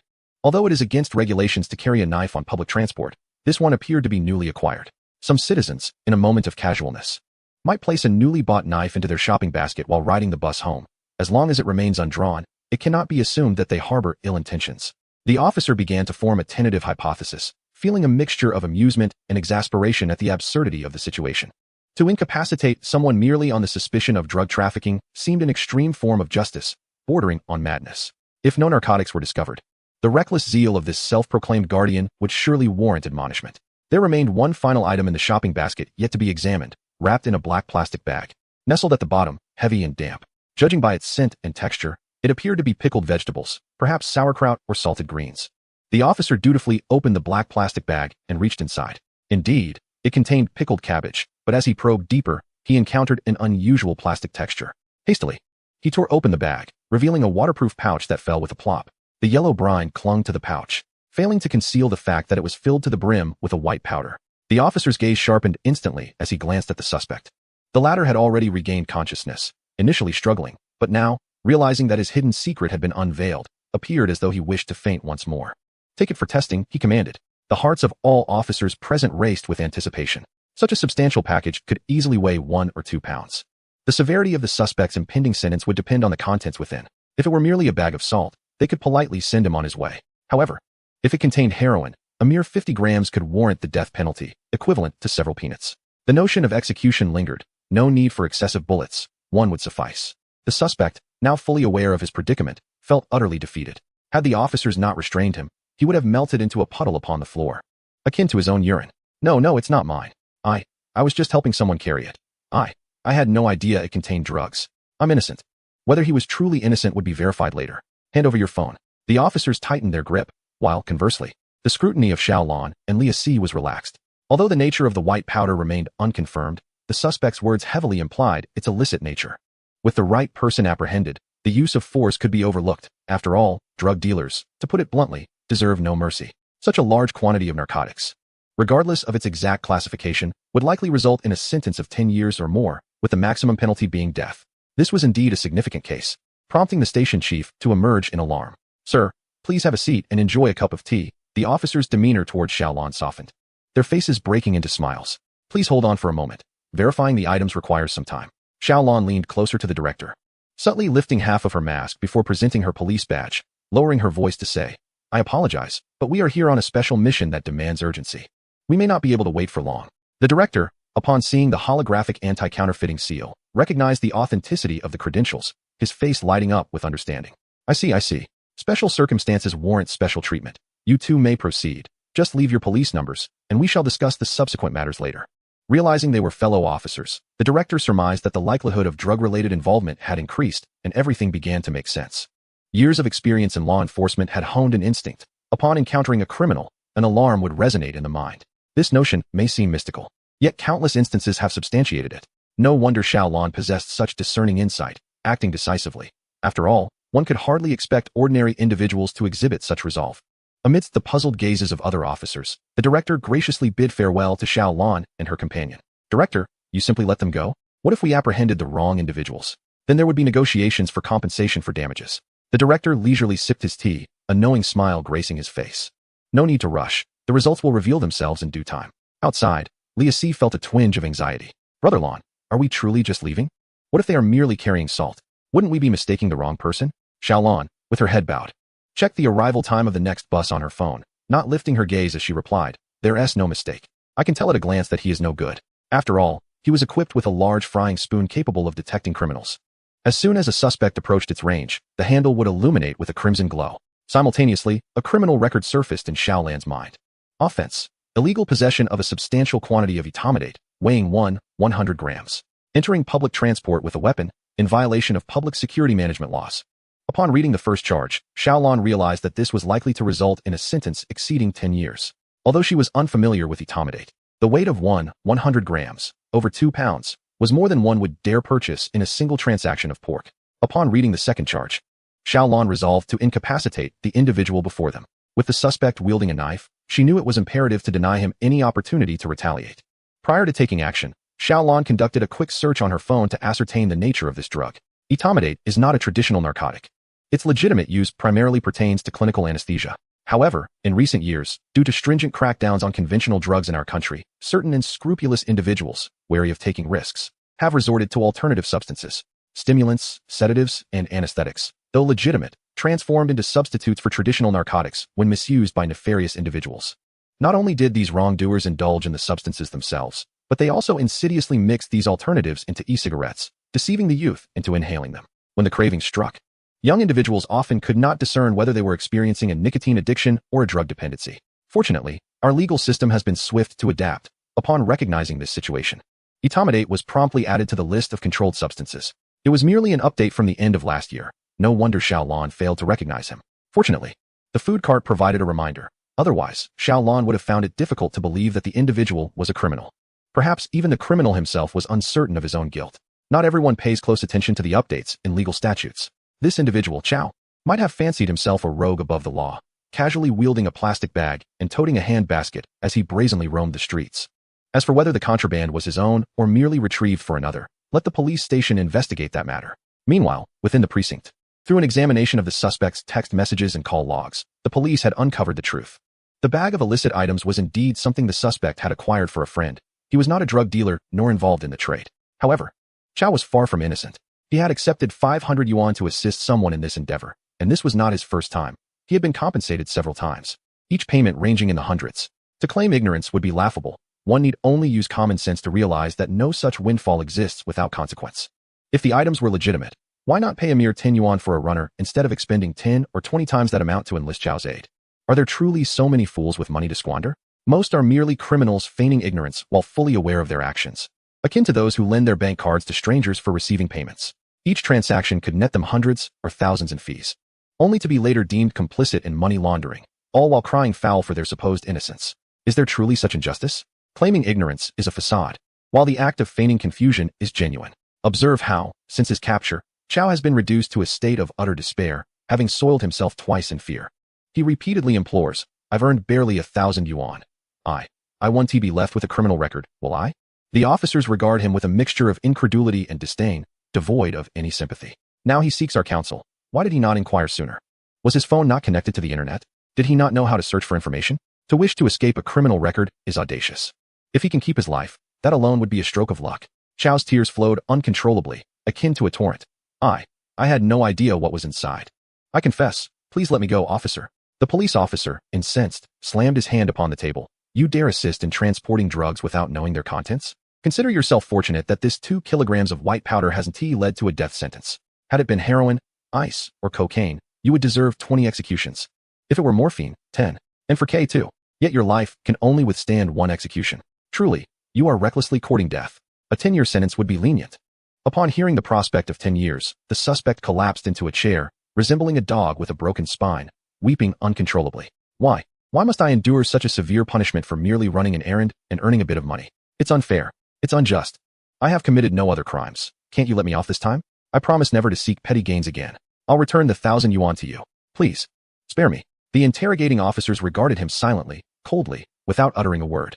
Such individuals can at least lament the injustices they face. Yet there are those who have tragically lost their lives at a tender age.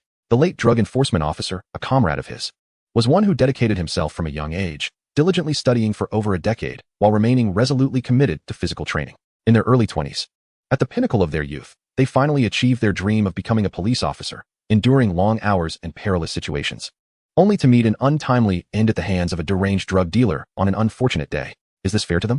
Have they committed any wrongdoing? Would the drug traffickers show mercy simply because of their plight? Let us go. Apprehend the accomplices who facilitated his drug trafficking. Spare none.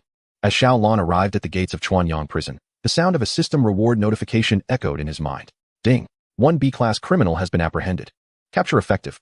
Reward, 50,000 yuan and 500 points. Keep up the good work. Ding. 1 A-class criminal has been apprehended. Capture effective. Reward, 100,000 yuan and 1,000 points. Keep up the good work. What a promising start. Upon his arrival in Chuanyang City, he had already captured an A-class criminal and a B-class criminal. It seemed that this city was eagerly welcoming Xiao Lan, presenting him with a grand greeting gift. Tremble, criminals. Your nemesis has arrived. Excited, Xiao Lan took a step forward, when suddenly, Lia Si grasped his arm from behind. What is the matter? Lia Si, feeling somewhat embarrassed, cast a glance at Xiao Lan and stammered, Brother Lan, there is something I've wanted to tell you for a long time. I've been holding it in, and I can hardly contain it any longer. I fear that if I don't say it now, it might be too late. Xiao Lan narrowed his eyes, sensing that this fellow was about to say something nonsensical. Just spit it out. Brother Lan, the more I look at it, the more I feel that your frying spatula resembles a magic wand. The way you wield it is akin to cosplaying as a magical girl. Chapter 161. Treading on the sewing machine. Upon hearing this, Lia Si could no longer contain his laughter, cackling like a chorus of chickens and ducks. Xiao Lan frowned, gripping the spatula's handle. If you keep laughing, do you believe I want to use this magic wand to exorcise you? Lia Si desperately stifled his laughter. But within 2 seconds, he succumbed to the amusement. It truly does resemble one, especially with the spatula's handle glowing blue along the way. I thought it was some high-tech electric baton, only to find it's a spatula. Why would you bring such a flashy spatula across cities? Xiao Lan shot him an exasperated glance. Of course I intend to use it. Are you certain that this item can be utilized in prison? Aren't all personal belongings confiscated before incarceration? Xiao Lan froze momentarily. You know, you bring up a valid point. I almost overlooked that. Friends who frequently find themselves in prison know that personal items are typically collected and stored by the authorities upon entry, only to be returned on the day of release. According to regulations, it seemed that only his underwear and tank top would be kept. To use the spatula within the prison, he would need the assistance of an intermediary. However, he was uncertain who that intermediary might be. Old Lu did not specify, only advising Xiao Lan to await the warden's instructions upon arrival. Surely the warden cannot be the one to personally act as the intermediary, can he? With a heart full of questions, Xiao Lan and Ah Si strode into Chuanyang prison. Almost all the inmates arrived under escort. Only the 2 of them came in by themselves. To an onlooker, they might have appeared to be visitors. Fortunately, there were numerous prisoners being reported that day, which helped to alleviate their conspicuousness. The reporting process proceeded smoothly. Yet when it came to the inspection, for reasons unknown, Xiao Lan and Li Ah Si gradually found themselves separated. Xiao Lan felt a pang of anxiety, but once inside, private communication was strictly prohibited. Thankfully, Li Ah Si was tall, and as long as he kept his gaze fixed on the highest head, at least he remained within sight. As the routine health check, including height and weight measurements, neared completion, Xiaolon grew increasingly anxious, noticing that no one had come to connect with him. His heart raced to its peak when he heard a voice exclaim, "Spread your legs." What could that possibly mean? Surely it wasn't he as he feared. He longed to glance at how others were responding, but such actions were strictly forbidden. Even during the disrobing, he was not permitted to let his eyes wander, leaving him uncertain of Li Asi's whereabouts. Was he truly expected to comply? This was utterly humiliating. Undressing in public was within Xiaolan's realm of acceptance, as they all shared the same gender, akin to entering a communal bath. However, exposing oneself for a cavity search crossed the bounds of his dignity.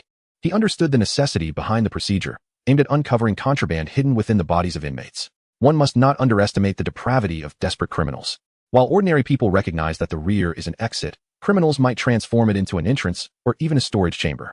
In less severe instances, they might conceal cigarettes, alcohol, or drugs. In more dire cases, they could smuggle in weapons and other dangerous items, leading to chaos within the prison.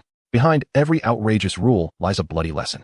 Xiaolon comprehended the rationale for this regulation, yet it was exceedingly challenging to breach his limits. He was not a criminal. He had always believed that the intermediary would arrive promptly, sparing him from such indignity. But where was the intermediary? This was utterly frustrating. With no other choice, it seemed he had to resign himself to his fate and embrace the role of an undercover agent. Nothing about this was easy. Just as Xiaolon prepared to bend down, a hand landed on his shoulder. A smiling voice resonated from behind him. "Just kidding, buddy, you don't have to. It's merely a formality." Xiaolon glanced down to see two uniformed legs, which brought him a modicum of relief. He surmised that the intermediary had indeed arrived. Yet he remained cautious. "Thank you, officer. No need to be so formal. It's just the two of us here." As the officer spoke, he handed Xiaolon a set of prison attire, motioning for him to put it on. "The warden has shown me your photograph. I recognized you immediately, Comrade Xiaolon." Only then did Xiaolon fully straighten his posture, turning to face the intermediary. The room, which had once held 2 rows of prisoners, had emptied without his notice, leaving only Xiaolon and the officer behind. The young officer appeared quite youthful, resembling a novice just embarking on his career. He possessed a cherubic face and a slightly rounded physique, with 2 deep dimples revealed when he smiled. Once Xiaolan donned her clothing, he extended his hand towards her and introduced himself, saying, "Hello, my name is Baogua, and I am the chief of the sub-district you are assigned to, as well as the contact person for your undercover mission. You may call me Baozi or Brother Bao in private. I understand I may not seem particularly reliable at first glance, but I assure you, I am merely youthful in appearance. I am 5 years your senior. So calling me brother is not unwarranted. Haha. I was just sharing a light-hearted jest. I hope you don't mind. We typically confront various types of inmates and must remain exceedingly vigilant. Encountering a colleague on a special mission, I couldn't resist teasing you a bit." Xiaolan finally released the breath she had been holding. She momentarily set aside her earlier embarrassment, relieved to have found her contact person. Grasping Baozi's hand firmly, she exclaimed, "You finally arrived. I thought you had forgotten about me." Bao Guo winced in pain, quickly covering his mouth to avoid attracting attention from outside. He whispered softly, "Ouch. Ouch." Suddenly recalling her own strength, which she had exerted while eating a small apple, Xiaolan hastily released his hand. "Goodness, your grip. No wonder you were assigned to this task. You certainly won struggle in prison with those capabilities." Bao Guo's hand was so sore that he could barely open it, only able to give it a gentle shake. "My apologies, I got a bit too excited." At that moment, Xiaolan remembered Li Si and quickly inquired, "What about the colleague who came with me? Is he all right?" She nearly blurted out a concern about his safety, but quickly rephrased. Bao Guo grimaced in pain for a moment before resuming his cheerful demeanor. "He is fine. I'll have someone bring him over to meet me shortly. I intentionally separated you two to discuss how you plan to arrange your cell. Would you prefer to be roommates or live separately?" His laughter was infectious, leaving one to wonder how he managed to perform a job that required such solemnity. "Let us be roommates. It would be good to have each other's support." "Very well. Allow me to briefly outline the prison conditions. The rehabilitation of inmates follows a 5-1-1 model. 5 days of labor, 1 day of study, and 1 day of rest. The typical workday lasts around 8 hours, and the tasks generally involve operating sewing machines, crafting umbrellas, folding packaging boxes, or printing examination papers, simple tasks that depend on the orders received. Occasionally, should there be a high volume of orders, overtime may be required. But the total working hours will not exceed 48 per week, ensuring some level of protection. Upon hearing this, Xiaolan thought to herself how understandable it was that Lao Lu and the others wished to enter. Sometimes, during busy periods, Lao Lu could accumulate 48 hours of work in just 2 days. The situation in the security bureau was even more hectic, akin to a spinning top. However, they had ideals, freedom, and financial compensation for their labor.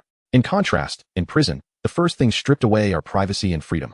Even going to the restroom necessitates a report, and access to phones and computers is prohibited. Most crucially, inmates earn virtually no money while incarcerated. Their monthly earnings are typically consumed by everyday expenses. Thus, it can be seen as a means of serving society, repaying the adverse effects one has inadvertently caused. By the way, I heard you aspire to work in the inmates' cafeteria, which is indeed a coveted position. If you are directly assigned there, you may encounter jealousy and subtle exclusion. Such occurrences are inevitable.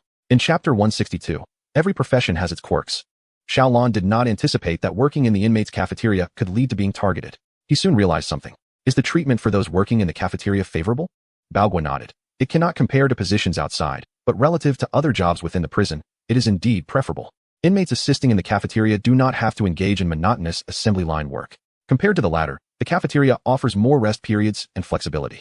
Moreover, if one performs well, there is a chance for a reduced sentence.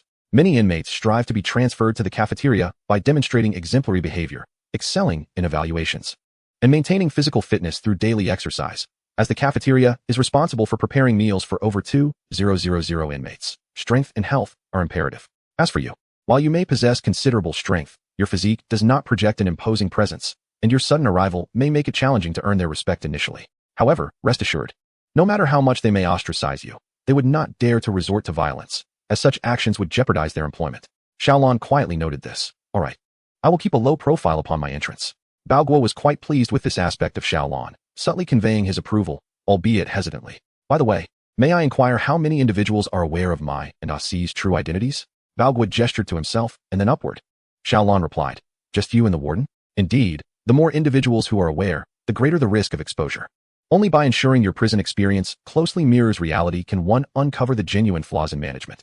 As Baogua spoke, his smile waned somewhat, and he gestured for Xiaolon to lean in closer. To be candid, the warden's eagerness to invite you here suggests he has already sensed something amiss. However, any traces have been discreetly erased. The warden is concerned that some comrades may have deviated in their thinking, neglecting their duties to the nation and the people, instead forming camaraderie with the inmates and providing cover for them. After all, most of the grassroots staff are recent recruits, young and impressionable, and excessive internet exposure can lead to distractions. Upon hearing this, Xiaolon understood. It seems there are suspicions of an inside informant, making it indeed preferable for fewer people to be informed. I believe I have conveyed all I needed to say. We cannot remain alone for too long. The other details of daily life will be explained by the correctional officers to new inmates. In the future, if you wish to contact me, simply approach any surveillance camera and make a gesture. I will find a way to meet with you discreetly. Xiaolon had no objections to this arrangement. But when he observed Baogua's gesture resembling a ninja hand sign, his expression faltered. Must it be so convoluted? Why do various professions exhibit such eccentricities? It seems that Baogua has indeed been stifled by his work here. Baogua sheepishly withdrew his hand. How about you blow a kiss to the camera instead? Might this be a tad too provocative? It is precisely this provocation that grants me the pretext to engage you in a private critique. Would it suffice if I gestured a peace sign? The number of individuals present is somewhat overwhelming. I cannot possibly converse with each one individually. Xiaolon sighed deeply, bowing his head in resignation. It appears this tactic should be reserved for matters of utmost importance.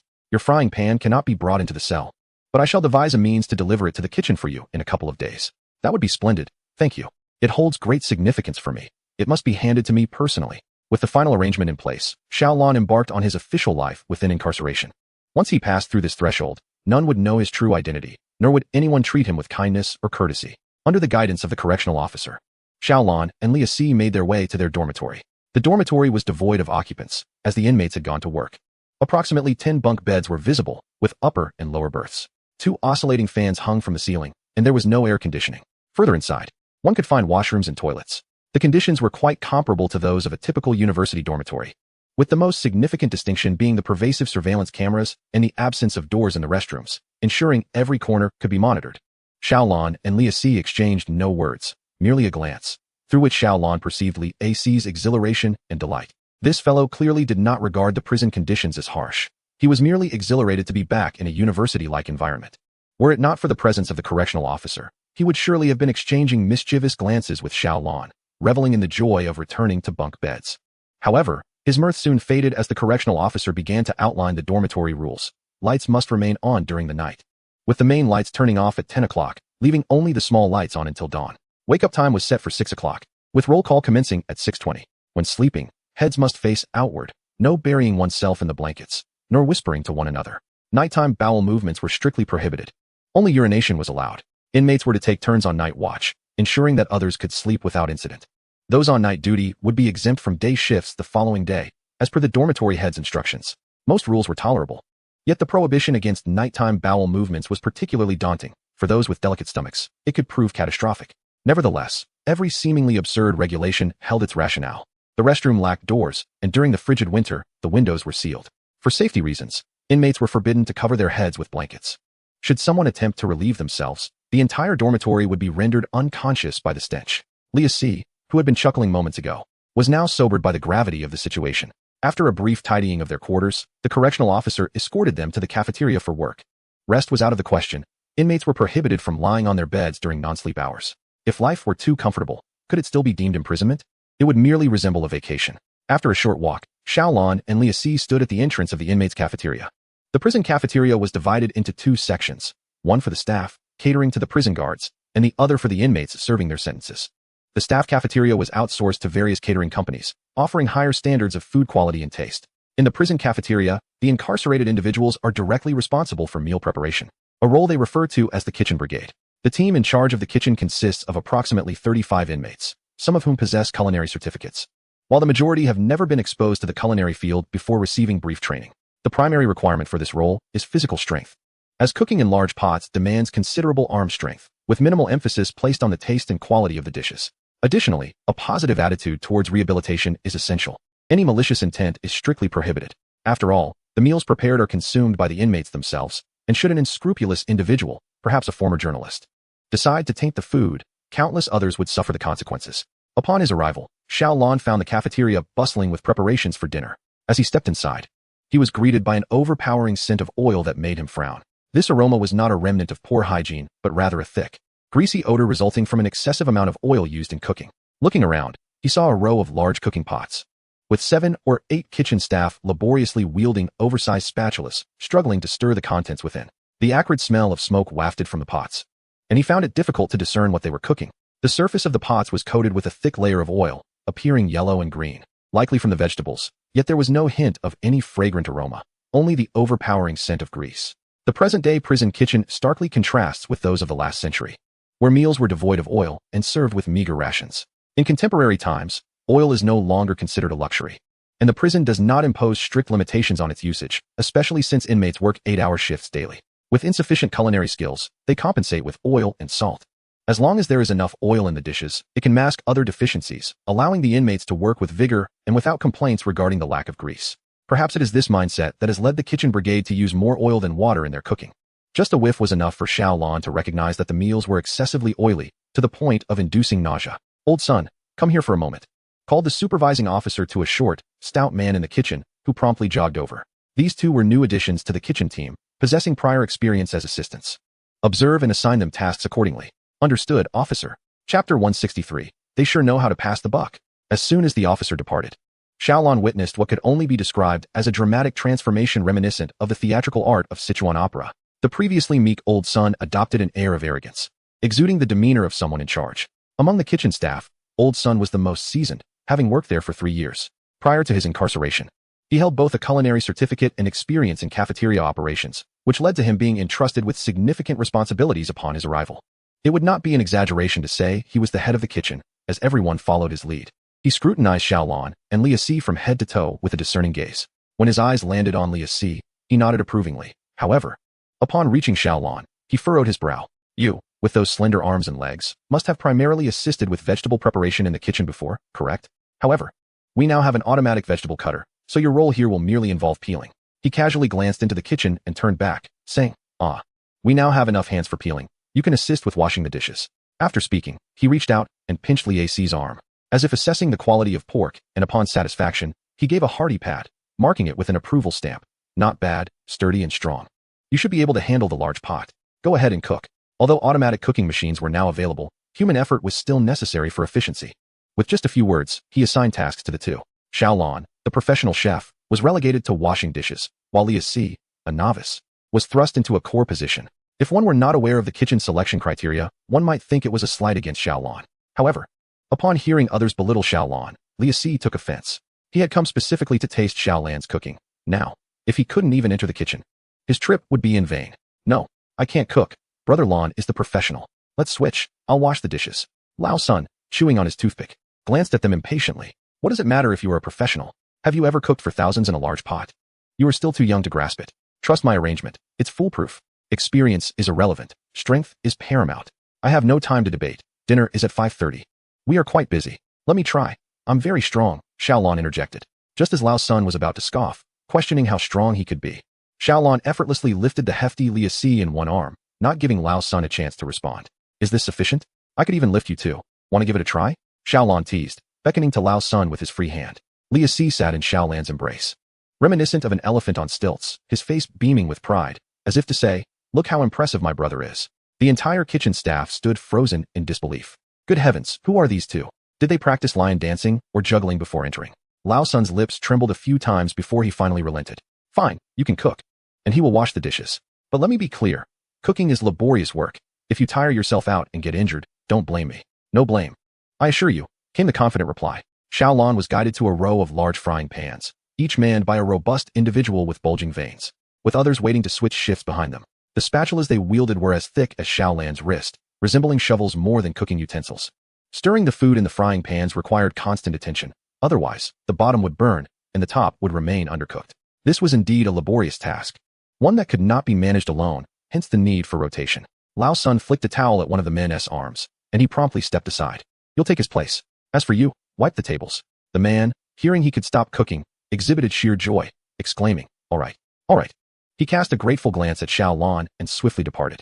Old Sun had not arranged for anyone to switch shifts with Xiaolon, seemingly intent on giving him a lesson. He thought, let him endure some hardships. When his arms grew weary, he would surely cease to question Old Sun's decisions.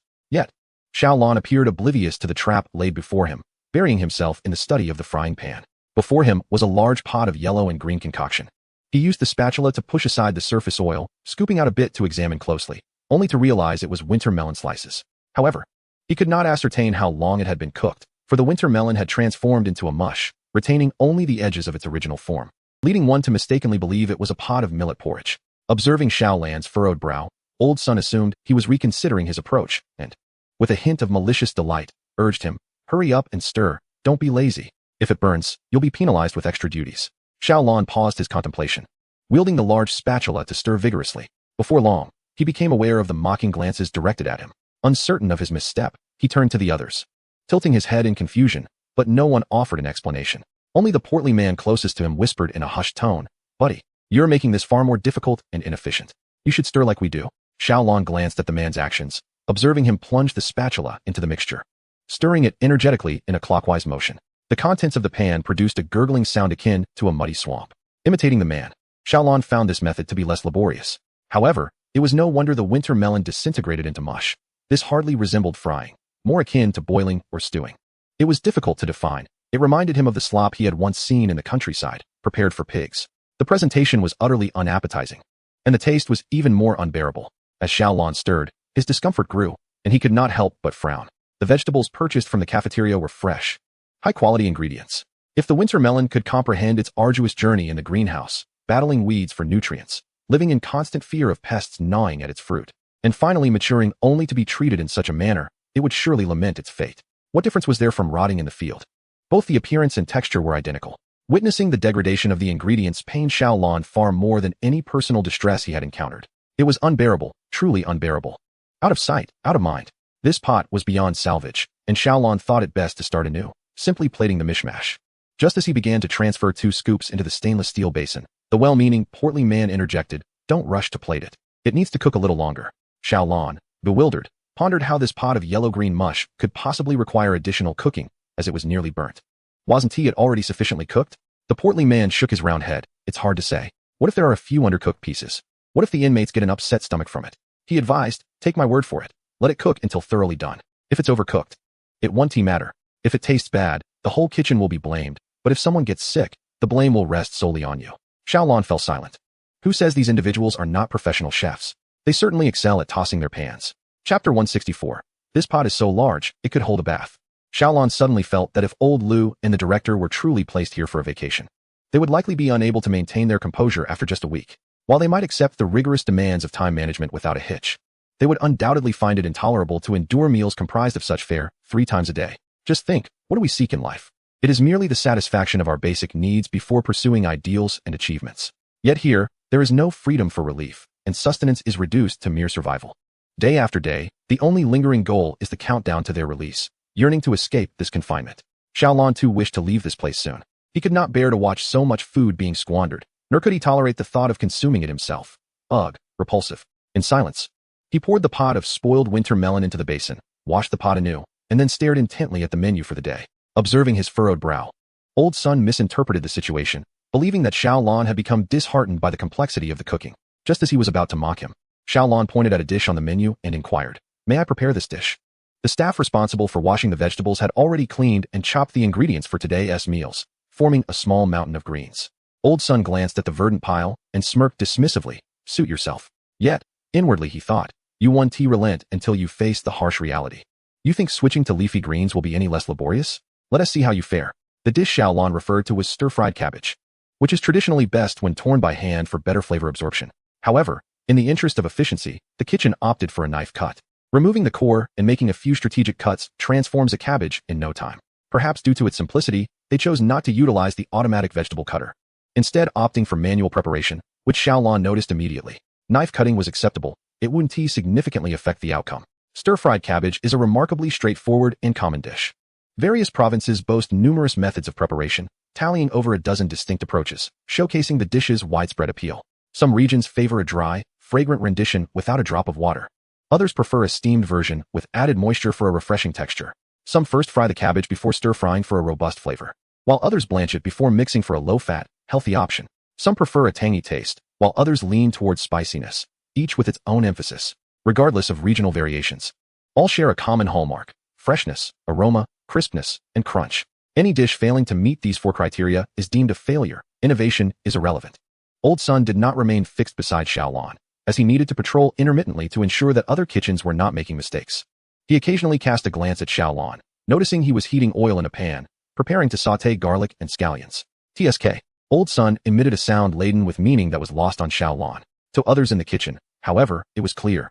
Whenever someone misstepped or employed an unapproved technique, he would click his tongue, signaling them to correct their error. But Xiaolon remained oblivious, and even if he understood, he chose to disregard it.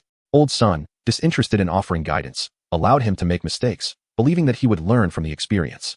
It was the short, stout man beside Xiaolon who, seizing the moment while Old Sun turned away, kindly remarked, "You haven't added enough oil." The oil in Xiaolan's pot barely coated the bottom, occupying only a third of the large pot, which was ample enough for Liu Si to bathe in. Such a meager amount of oil could only moisten the back, failing to cover anything substantial. The short man continued, "You should at least fill half the pot with oil. Insufficient oil necessitates more frequent stirring, or else the food may burn. You cannot employ the methods suited for a small pot when working with a large one. It will exhaust you." "Thank you, but I am quite aware of what I am doing," Xiaolon replied with a grateful smile, continuing on his own path. The bystanders shook their heads in resignation, choosing to tend to their own cooking. Once the oil reached a temperature of approximately 70%, Xiaolon added the minced garlic and dried chili peppers. The ingredients sizzled enticingly, and then he introduced enough cabbage to serve dozens. To preserve the cabbage's crispness, he needed to stir-fry it over high heat for a minute, ensuring it was swiftly cooked. Throughout this process, constant stirring was essential to guarantee that each piece of cabbage was evenly coated with a thin layer of oil, allowing it to be cooked by the heat. The strength and speed of his arm distinguished a professional chef from an amateur, explaining why home-cooked meals often lack the flavor of those from restaurants. The technique of stir-frying was crucial, as was timing. A fraction of a second's difference could lead to varying stages of physical and chemical reactions in the pot. Yet many found themselves exhausted even when cooking in small pots, let alone this large iron vessel. How could Xiaolon wield the hefty spatula with the agility of a small pot? He calmly retrieved a cloth, dampened it, and folded it 3 times. Then, he wrapped it around one ear of the frying pan, gripping it tightly with one hand, using the stovetop as leverage, and suddenly pushed forward. The tremendous noise startled everyone in the vicinity. They gazed in astonishment as Xiaolon propelled the massive black pot forward, lifting it upward. The mound of cabbage inside soared with the pot's movement, teetering precariously on the brink of flying out. With a deft flick of his wrist, Xiaolon pulled back, and the cabbage settled back into the pot with stability. The onlookers were so astonished that they nearly dropped their spatulas. Was there any difference between this and lifting the large iron pot with one hand? No, that couldn't be right. The ear of the pot was so small that he couldn't even utilize the strength of his entire hand. He was relying solely on a few fingers. Yet, after the initial few movements appeared laborious, Xiaolon seemed to grow increasingly adept, repeatedly pushing, lifting, and pulling, causing the cabbage to dance and leap within the pot, as if it had come alive, bouncing joyfully like children on a trampoline. Several times, spectators believed the entire pot of vegetables would be flung out. But with a clever maneuver, Xiaolon ensured the cabbage gracefully returned, without a single garlic slice falling onto the stovetop. Flipping the pot, among the many amateur cooks present, Only Old Sun, the seasoned chef, recognized the name of Xiaolan's technique. He, too, gazed in astonishment at Xiaolan's movements, his expression akin to that of one lost in a dream. It had been ages since he last witnessed such a technique, the art of flipping the wok, known as tiangua, which involves shaking the pan to ensure the ingredients are evenly heated, allowing the seasonings to meld perfectly while retaining their vibrant colors. Chefs skilled in this craft can cook without the need for a spatula. In restaurants, the ability to toss and flip is fundamental for chefs. However, in a cafeteria setting where large pots of food are prepared daily, who would dare to attempt such a flamboyant display? Setting aside the sheer weight of the heavy iron pot, one wrong move could result in a disastrous spill, rendering all efforts futile. Yet, observing Xiaolan's adeptness, it was clear that his mastery of this technique was unparalleled. He seemed utterly unconcerned with the possibility of spilling, only wary of the stove and pot's ability to withstand the test. While onlookers recognized Xiaolan's impressive skill, only Old Sun, an expert in the field, truly understood the extent of his prowess and the intricacies therein.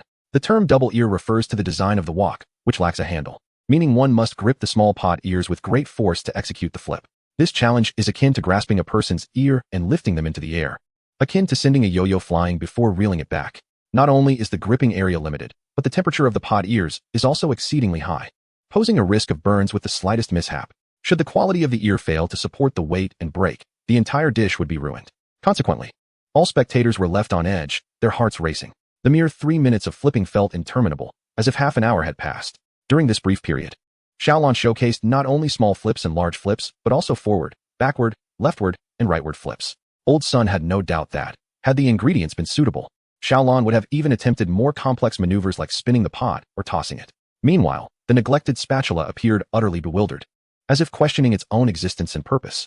Given the substantial quantity of vegetables, Xiaolan extended the blanching time slightly. Sensing the moment was ripe, he poured in the pre-prepared sauce, drenching the contents of the pot. In an instant, a plume of grayish-white smoke billowed forth from the pan. The aroma slightly pungent with a hint of char, yet dominated by the rich fragrance of heated oil. This phenomenon, often referred to as wok hei, embodies the essence of culinary artistry. The scent differed markedly from the heavy oil aroma that pervaded the kitchen. Initially subtle, it became increasingly irresistible, prompting even the most distant observers to crane their necks and flare their nostrils, captivated by the unique scent wafting through the air. What is that delightful aroma wafting through? They wondered. Is his oil different from ours? Why does his oil exude such a fragrance? How come it doesn't make me feel nauseous?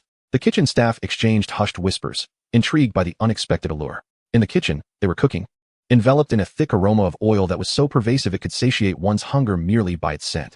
They held a mutual disdain for the dishes they prepared. The stir-fried cabbage, equally laden with oil, was a dish of excess. Yet, the cabbage that Xiaolan created bore no surplus oil. It merely formed a delicate film upon the surface of the cabbage, encasing its tender leaves, safeguarding them from the ravages of high heat. If the oil in the stir-fried winter melon could be likened to a tyrant, a malevolent servant abusing its power, then the oil in the sautéed cabbage represented a humble and diligent bodyguard, dutifully attending to its responsibilities without overshadowing the main event. It did not seek to dominate, but rather offered a protective embrace, ensuring the integrity of the dish while maintaining a modest presence.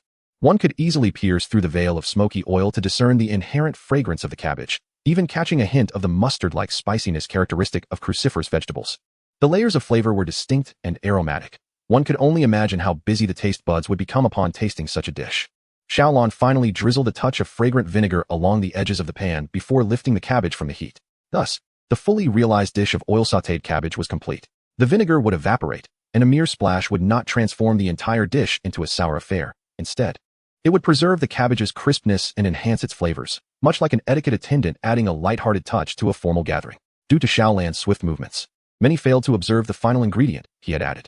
Yet, the nose, more sensitive than the eye, was awakened a moment earlier. The fragrant vinegar wafting through the air stirred the hearts and stomachs of those in the kitchen. A symphony of gurgling bellies began to resonate, creating a layered surround sound. No one could discern whether the sounds originated from their own bellies or from those nearby. At last, Old Sun could no longer contain himself and stepped forward, rolling up his sleeves. Why did you serve it without tasting the seasoning first? Youngsters these days are so careless. Let me help you with that. Initially, everyone trusted Old Sun's words, for he spoke with a righteous fervor, devoid of any hint of self-interest. Though they did not quite understand why there was a necessity for tasting the prison food today when it had not been required before, they speculated it must be due to the strictness towards the new kitchen staff, certainly not out of mere gluttony. Old Sun scooped a generous portion of the oil-sautéed cabbage from the stainless steel basin into a bowl and, with a pair of chopsticks, brought a piece to his mouth. In the next moment, a crisp sound echoed as he chewed. sending vibrations through every ear in the vicinity. Even from several meters away, one could sense the tenderness of that bite. They could almost visualize the firm, crisp leaves yielding to the gentle pressure of his teeth, releasing a burst of sweet, plant-based nectar that flooded his mouth and seeped into his cheeks. The hearts of those present trembled in harmony with the resonant crunch. What a delightful sound. It had been ages since they had heard such a crisp vegetable noise in the cafeteria. In order to mitigate food poisoning incidents caused by undercooked vegetables, even crisp varieties such as cucumbers, green beans, and lettuce must be thoroughly cooked until tender before serving. However, this cabbage retains its delightful crunch. It must be incredibly delicious. Observe the chef's professional tossing technique. The dish produced should certainly not disappoint. Quick, let us hear the evaluation from another expert. It seems a bit bland. Let me taste again. After finishing, Old Son smacked his lips, licked his mouth, and then seemingly dissatisfied, offered his critique. The others were taken aback, despite the vigorous tossing. Was the seasoning not evenly distributed? Yet, upon reflection, it was only natural that in such a large pot, the portion he sampled might not have been coated in sauce. This bite seems a tad salty. Let me try again. This one appears just right, though perhaps not entirely. I shall sample further. Here, Why can't I taste anything? Old Son murmured to himself, expressing disdain with every mouthful, yet he continued to eat, his pace quickening. Observers' expressions transformed from confusion and astonishment to growing disdain and contempt. Still unable to discern the flavor? It was evident to everyone. Having nearly consumed a third of it, continuing would surely lead to a full stomach. Let us not make ourselves ill. As the head of the cafeteria, Old Son commanded respect, yet the second in command was less forgiving. You old fool. If your mouth lacks flavor, go lick the iron railings, shouted the second in command, rushing forward. You can't handle the finer things. Let me have a taste. While Old Son typically oversaw operations, he spoke more than he worked.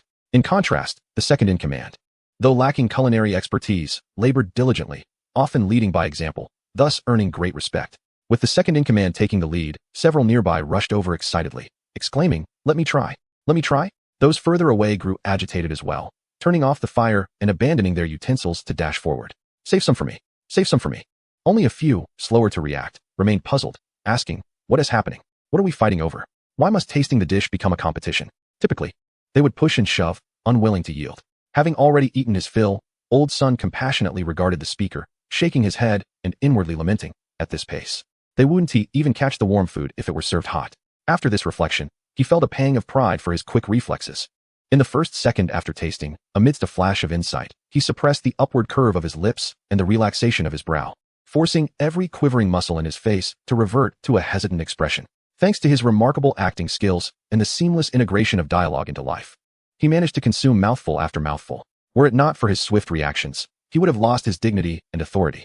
If he revealed even a hint of his true feelings, he would find himself scrambling with the crowd, frantically waving his chopsticks like a wild man dancing around a bonfire, simultaneously chewing, clamoring for more, exclaiming how delicious it was, and being scalded in the process. Everyone was preoccupied with the competition, except for Old Son, who found himself with the leisure to pay attention to Xiaolon. It seemed that Xiaolon had anticipated such a scramble and was remarkably composed as he prepared to stir-fry another batch. Was this the confidence and tranquility of a strong individual? Instantly, Old Son stood at attention, no longer daring to underestimate this seemingly slender and unassuming young man. It was no wonder that their supervisor had directly assigned him without prior notice. It turned out the lad possessed considerable strength. Just moments ago, Old Son had felt a hint of displeasure at the lack of introduction. Although he was a convict, he had worked diligently for several years, managing the kitchen with remarkable efficiency. Consequently, the logistics captain would consult him on personnel arrangements, seeking his opinions, allowing Old Son to earn a modicum of respect beyond his status as a prisoner. In the prison, labor bore no remuneration, whether one slacked off or toiled diligently. The day counted the same. Regardless of the effort expended, the monthly compensation barely amounted to 100 yuan. In the absence of monetary incentives, it was this shred of respect that motivated him to perform well. Although Xiaolan's unannounced arrival had initially felt like an affront, the young man's deft handling of the wok quickly conquered him. What a talent! A simple stir-fried cabbage, which would cost a fortune outside, was now being prepared here. Though Old Son was unaware of the current inflation rates outside, by his pre-incarceration standards, such a dish could only be found in an upscale restaurant. With someone of this caliber in the prison kitchen, the others were bound to enjoy a treat. However, what if this impressive young man eventually took the lead? Old Son stood there, gazing at Xiaolan's silhouette, alternating between a grin and a furrowed brow, as though he had just consumed not cabbage, but mushrooms. In the entire kitchen, it seemed that only Xiaolan maintained a sense of normalcy. He was indifferent to the freshly cooked dish's fate, believing that a chef who does not pilfer ingredients must ensure that the grains are well prepared. Once they had satisfied their cravings, perhaps they would regain their senses. Whatever the case, the ingredients were ready, and the stir-frying would only take a few minutes. Whether there would be enough for the prisoners was beyond his concern. Many observed Xiao Lan's vigorous stirring, mistaking the clattering sound for a sign of laborious effort. In truth, the vast iron wok was not solely lifted by Xiao Lan's fingers. A pivot beneath the stove aided him. The wok was primarily elevated through the principle of leverage, which required a certain finesse. A professional chef must possess not only strength but also the wisdom to conserve energy. Otherwise, one would soon be plagued by occupational ailments. As others scrambled for the dish, they completely disregarded the clattering sounds behind them. But shortly thereafter, another steaming pot of fragrant stir-fried cabbage was brought forth. Ah, another dish is here. Just as everyone was about to reach for their chopsticks, a large spatula suddenly emerged, thwarting all attempts to seize the food.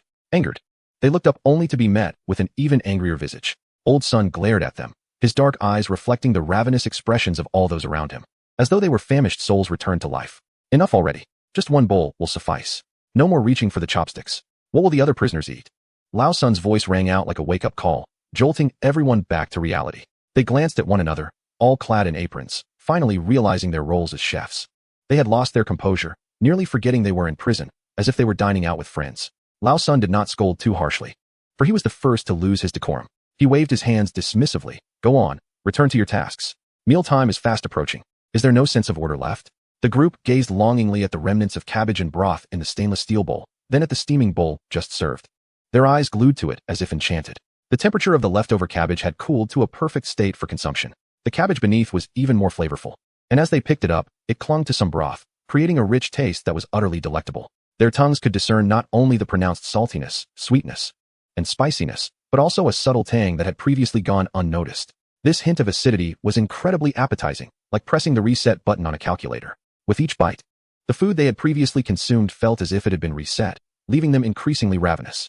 Each person felt they could easily devour another bowl. If the plain cabbage was this delightful, how exquisite would it be to mix rice into the remaining broth, stir it well, and enjoy it alongside another freshly cooked bowl of cabbage? The sounds of swallowing were unmistakably loud, and as they looked around, they could see each person's atoms apple bobbing up and down like beads on an abacus. Lao Sun couldn't help but chuckle in exasperation, slapping the table with his palm. This is your ambition? Am I really unable to stir you into action? If you don't start cooking now, there won't be enough time. Do you want the captain to personally come and call you? The mention of the captain sent a shiver down everyone's spine, and they all snapped back to attention, returning to their stoves to continue cooking. The term captain did not refer to any specific individual, but rather to all unfamiliar officers in the prison, whom the inmates addressed collectively as captain. If they knew a surname, like Bao, they would call him Captain Bao. However, since Bao Guorong had been promoted to the deputy warden, the inmates had humorously begun to refer to him as General Bao, but that is a digression. The very mention of the captain reminded them of their status as inmates, where rules and order reigned supreme, and they dared not defy them. Their restlessness gradually subsided, yet the excitement within them continued to bounce around ceaselessly, anticipating the moment they would officially dine once more. If they could eat such delicious dishes every day, life would be utterly delightful. In the bustling kitchen, everyone appeared busy, yet their eyes would occasionally steal glances at Xiao Lan's figure, only to shyly retract their gaze with silly smiles. Meanwhile, Xiao Lan remained unfazed, diligently cooking pot after pot of oil-sautéed cabbage, his efficiency surpassing that of an automated cooking machine. Old Sun glanced at the wholly absorbed Xiao Lan on his left and at the group of grinning individuals on his right, shaking his head in silence.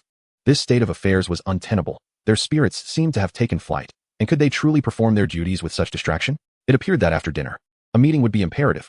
There are no blind spots in a prison. This is not mere hyperbole.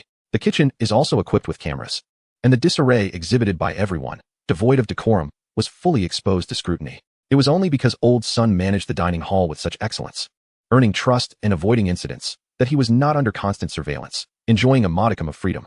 However, dining in the kitchen was strictly prohibited, even for tasting. There were designated bowls with a limited quantity. The chaotic scene earlier could only be a rare indulgence, not a recurring one. With such gleeful laughter, these individuals likely fantasized about daily privileges akin to today's. How naive. Once they learned the reality, they would surely protest. Nevertheless, Old Sun had already devised a method to manage them. In the future, he would allocate tasting opportunities for Xiao Lan's dishes as rewards, reserving them for those who excelled that day, thus revealing who among them was merely slacking off. As the minute hand gracefully approached 5, the hour hand, relentlessly pursued by the former, finally surpassed it, reaching the 6 o'clock position. Dinner time had arrived.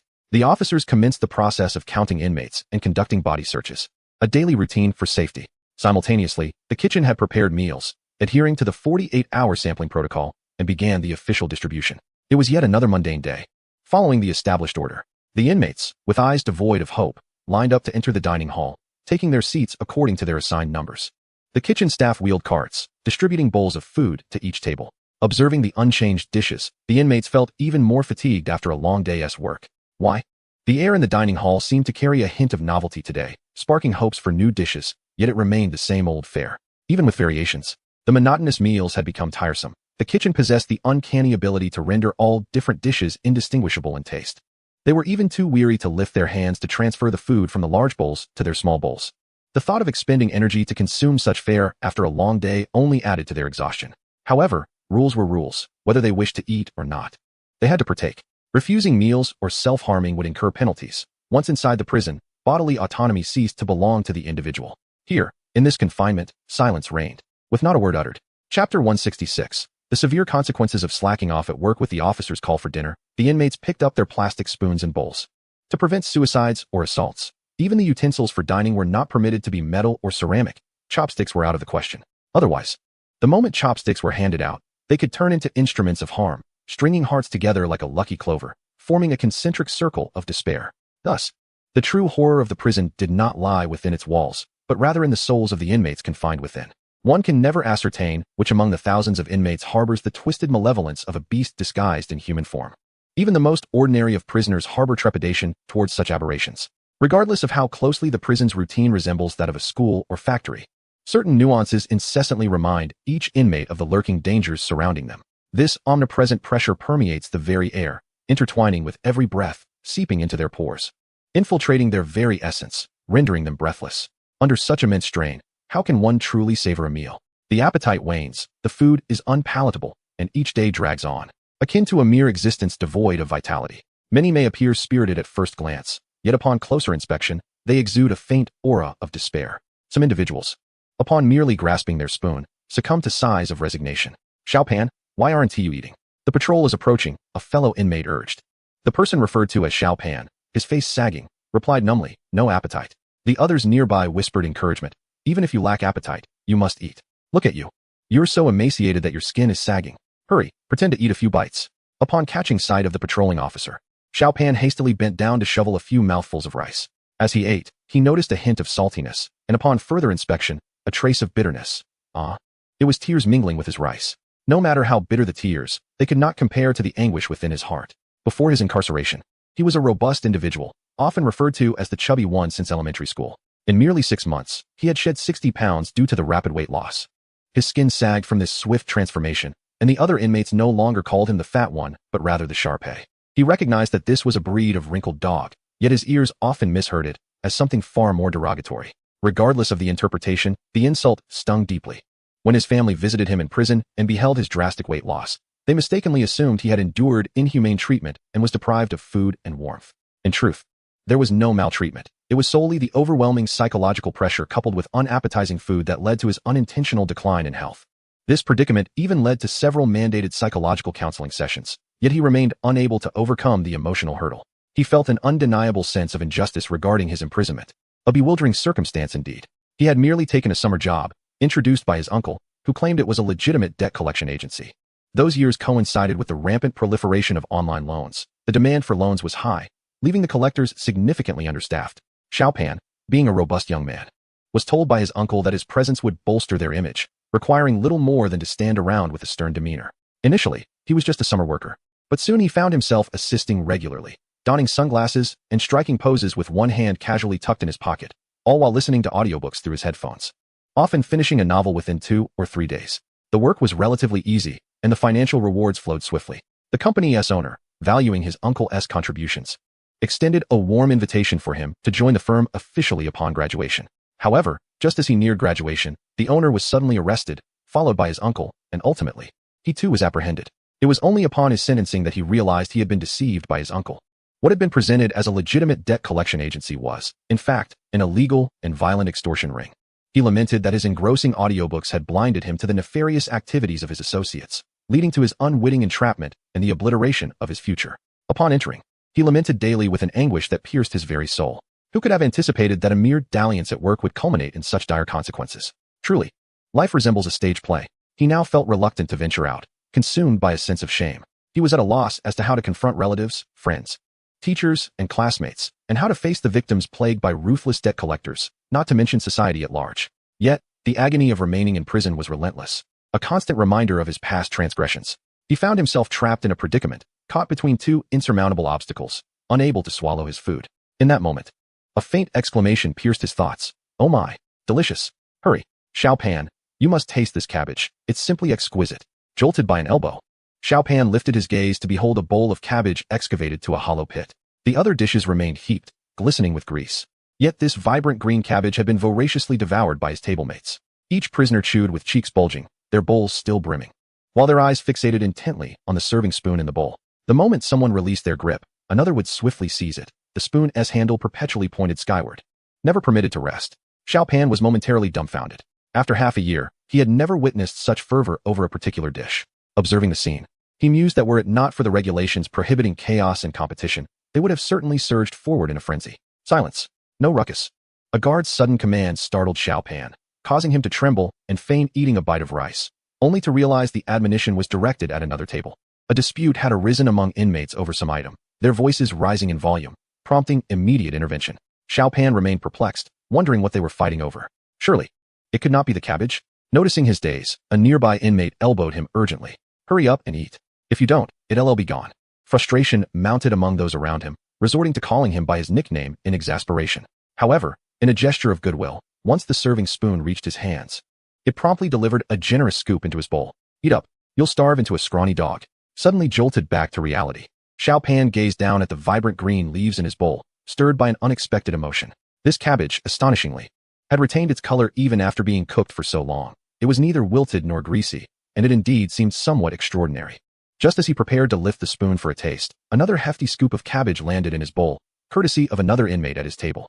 The individual bore a fierce countenance, impatience etched across his features as he clicked his tongue. "Slowpoke, with such a delicacy, you don't even know to seize the moment. Don't come crying to your parents later, claiming we bullied you." Chapter 167. Did a quarrel arise over the cabbage? Those seated together likely shared the same cell. Since his arrival, Xiao Pan had refrained from engaging with other inmates, confining his interaction primarily to an older man, Uncle Hao, who had encouraged him to eat more from the very beginning. Uncle Hao, who could easily be his father in age, possessed an earnest demeanor.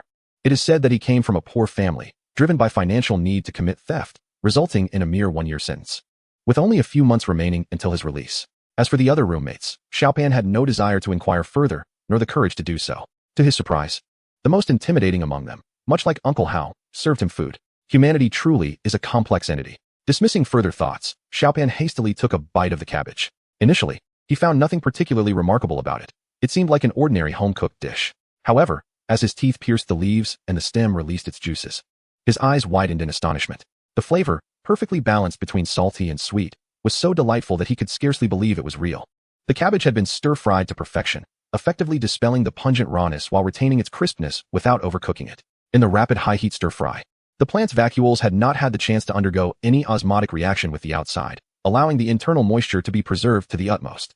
Furthermore, due to the chef's adept tossing technique, the surface of the cabbage remained unblemished by the spatula, preserving the integrity of its cell walls and presenting the ingredients in their most pristine form. This bite of cabbage was as tender as if it had just been harvested from the earth, simply cleaned and delivered to his mouth. Yet, he was acutely aware that such exquisite flavor could not solely be attributed to ordinary raw cabbage. For those accustomed to cooked food, recklessly confronting raw vegetables could provoke digestive discomfort or even allergic reactions. The body instinctively rejects anything it perceives as a threat, rendering it impossible to eat without unease. It was the evenly distributed seasonings on the cabbage that elevated its taste to unprecedented heights. Much like hawthorn berries, while still on the tree, remain unaware that when combined with the sweetness of sugarcane, they create a delicious candied treat. Similarly, the cabbage, rooted in the soil, could not foresee its fate of mingling with chili, garlic, and soy sauce in the wok, leading to new culinary encounters. Each ingredient hailed from distant lands, each with its own unique experiences. Some had evolved fiery exteriors, born warriors who proudly pointed to the heavens, vowing to deliver fiery retribution to any intruders of their territory. Yet, when that colossal hand descended, their entire clan crumbled before they could mount any defense, realizing in despair that their fervent assault merely entertained a being of higher dimensions. Others had spent their youth in the suffocating darkness of a basement, huddled together in a cramped space, vowing to rise above their circumstances and embrace the vast skies beyond. Ultimately, they escaped their impoverished origins, venturing into the world, peeling away layers of their past, struggling to find their footing, only to discover that their siblings had drifted away. And that dim, confined room had become a homeland they could never return to. Some had already endured 180 days of relentless sunlight by the time they first met. Their appearances irrevocably altered. No one could discern from their darkened liquid forms that they had once been golden beans. Indeed, they had once been edamame and even sprouts. The mere act of arriving here and encountering everyone has already subjected it to the trials of stripping and reshaping. People perceive it as gentle and accommodating, seemingly capable of embracing all vegetables, yet, due to its appearance, it remains forever unaccepted by them. When these weathered beings meet the freshly unearthed, innocently tender cabbage, do they see a reflection of their past selves or the visage of a long-lost companion? Regardless, the chili, garlic, and soy sauce have resolved to collectively elevate the cabbage to its moment of glory. They complement each other, harmonizing like elder family members nurturing their juvenile selves, lifting the cabbage to new heights. It is through the unwavering support of all ingredients that this exquisitely sautéed cabbage is born. As Xiao Pan indulged, he found himself unable to restrain the flow of saliva, tears, and snot. He sniffled while eagerly shoveling the food into his mouth. The rice soaked in the cabbage's savory juices tasted infinitely better than any tears mixed with rice. For the past 6 months, he had struggled with his appetite, primarily due to his restless mind.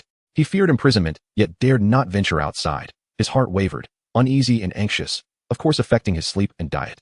However, with each bite of cabbage, he inexplicably felt his heart being swallowed back into his stomach alongside the food. A realization dawned upon him. Why had he been afraid to step outside? He had been trapped in a vicious cycle of thought. He fixated on the unknown adversities awaiting him and the disdain of others, neglecting to consider the delightful foods outside, the freedom of fresh air, the love of his parents, as well as the captivating films and games. Life is inherently unpredictable and ever-changing, much like how he could not have anticipated the emergence of a remarkable dish in the prison cafeteria. Nor could he have foreseen that after diligently studying and working a summer job, he would suddenly find himself incarcerated. Henceforth, he resolved to treat each day as an unopened gift box, forever guessing whether it contained surprises or shocks until the moment it was unwrapped. With this newfound clarity, his appetite surged. Xiao Pan devoured the food voraciously as if attempting to compensate for the meals he had missed over the past 6 months. He polished off a bowl of rice, scraping every last grain, yet still felt unsatisfied. "If you don't mind, have my rice. I haven't touched it," Uncle Hao suddenly offered, passing his untouched bowl over. Xiao Pan glanced down to see it pristine, retaining the state it had been distributed in. Previously, Xiao Pan had been despondent and lacked the appetite to eat, never paying attention to whether others were dining. Confused, he looked at Uncle Hao and asked, "But won't you be hungry?" Another inmate at the table interjected, "Don't mind him. He never eats rice, just loves to gnaw on steamed buns. When you had no appetite, he was feasting on the leftover buns from your breakfast. It's only fair you eat his food." With everyone saying so, Xiao Pan felt no hesitation as he took the bowl and finished it off with ease. A bowl of rice mixed with the remaining cabbage broth disappeared in no time. He couldn't comprehend how anyone could resist eating cabbage without rice. To speak candidly, the rice served in the cafeteria may not be of the finest quality, yet it is by no means subpar. In times when his appetite was at its nadir, he relied solely on plain white rice for sustenance. It was not just Xiao Pan and his table that found the rice insufficient. Nearly every table echoed this sentiment. During this meal, cabbage and rice became the most sought-after commodities. Some reformed inmates, understanding the value of sharing, poured the remaining rice from their bowls into the cabbage dish, mixing it thoroughly before distributing it evenly among everyone to avert disputes. Conversely, some seemingly docile inmates revealed their selfish nature when faced with desirable food. They brazenly fought over the leftover cabbage and soup, demanding the largest portions of rice from the outset, glaring at anyone who voiced discontent. Those who remained silent still exhibited commendable composure, aware of the dining rules. However, some inmates became completely oblivious, escalating their quarrels to a point where it seemed a confrontation was imminent. Fortunately, patrolling officers quickly intervened to restore order. The dinner concluded a few minutes earlier than usual due to the inmates' misconduct, and only after ensuring the inmates were escorted away did they have the opportunity to reflect on the situation. What had caused such a ruckus among the inmates today? As the deputy warden of the logistics sub-district, Baogua felt compelled to investigate the dinner debacle. Accompanying him were the head of the sanitation department and the officer from the meal distribution center. By reviewing surveillance footage and gathering accounts from other officers, they began to piece together the explanation. It appeared that the rice had run out, as every table had consumed every last grain, leading to the ensuing scramble. Why had they only just now realized the rice was insufficient?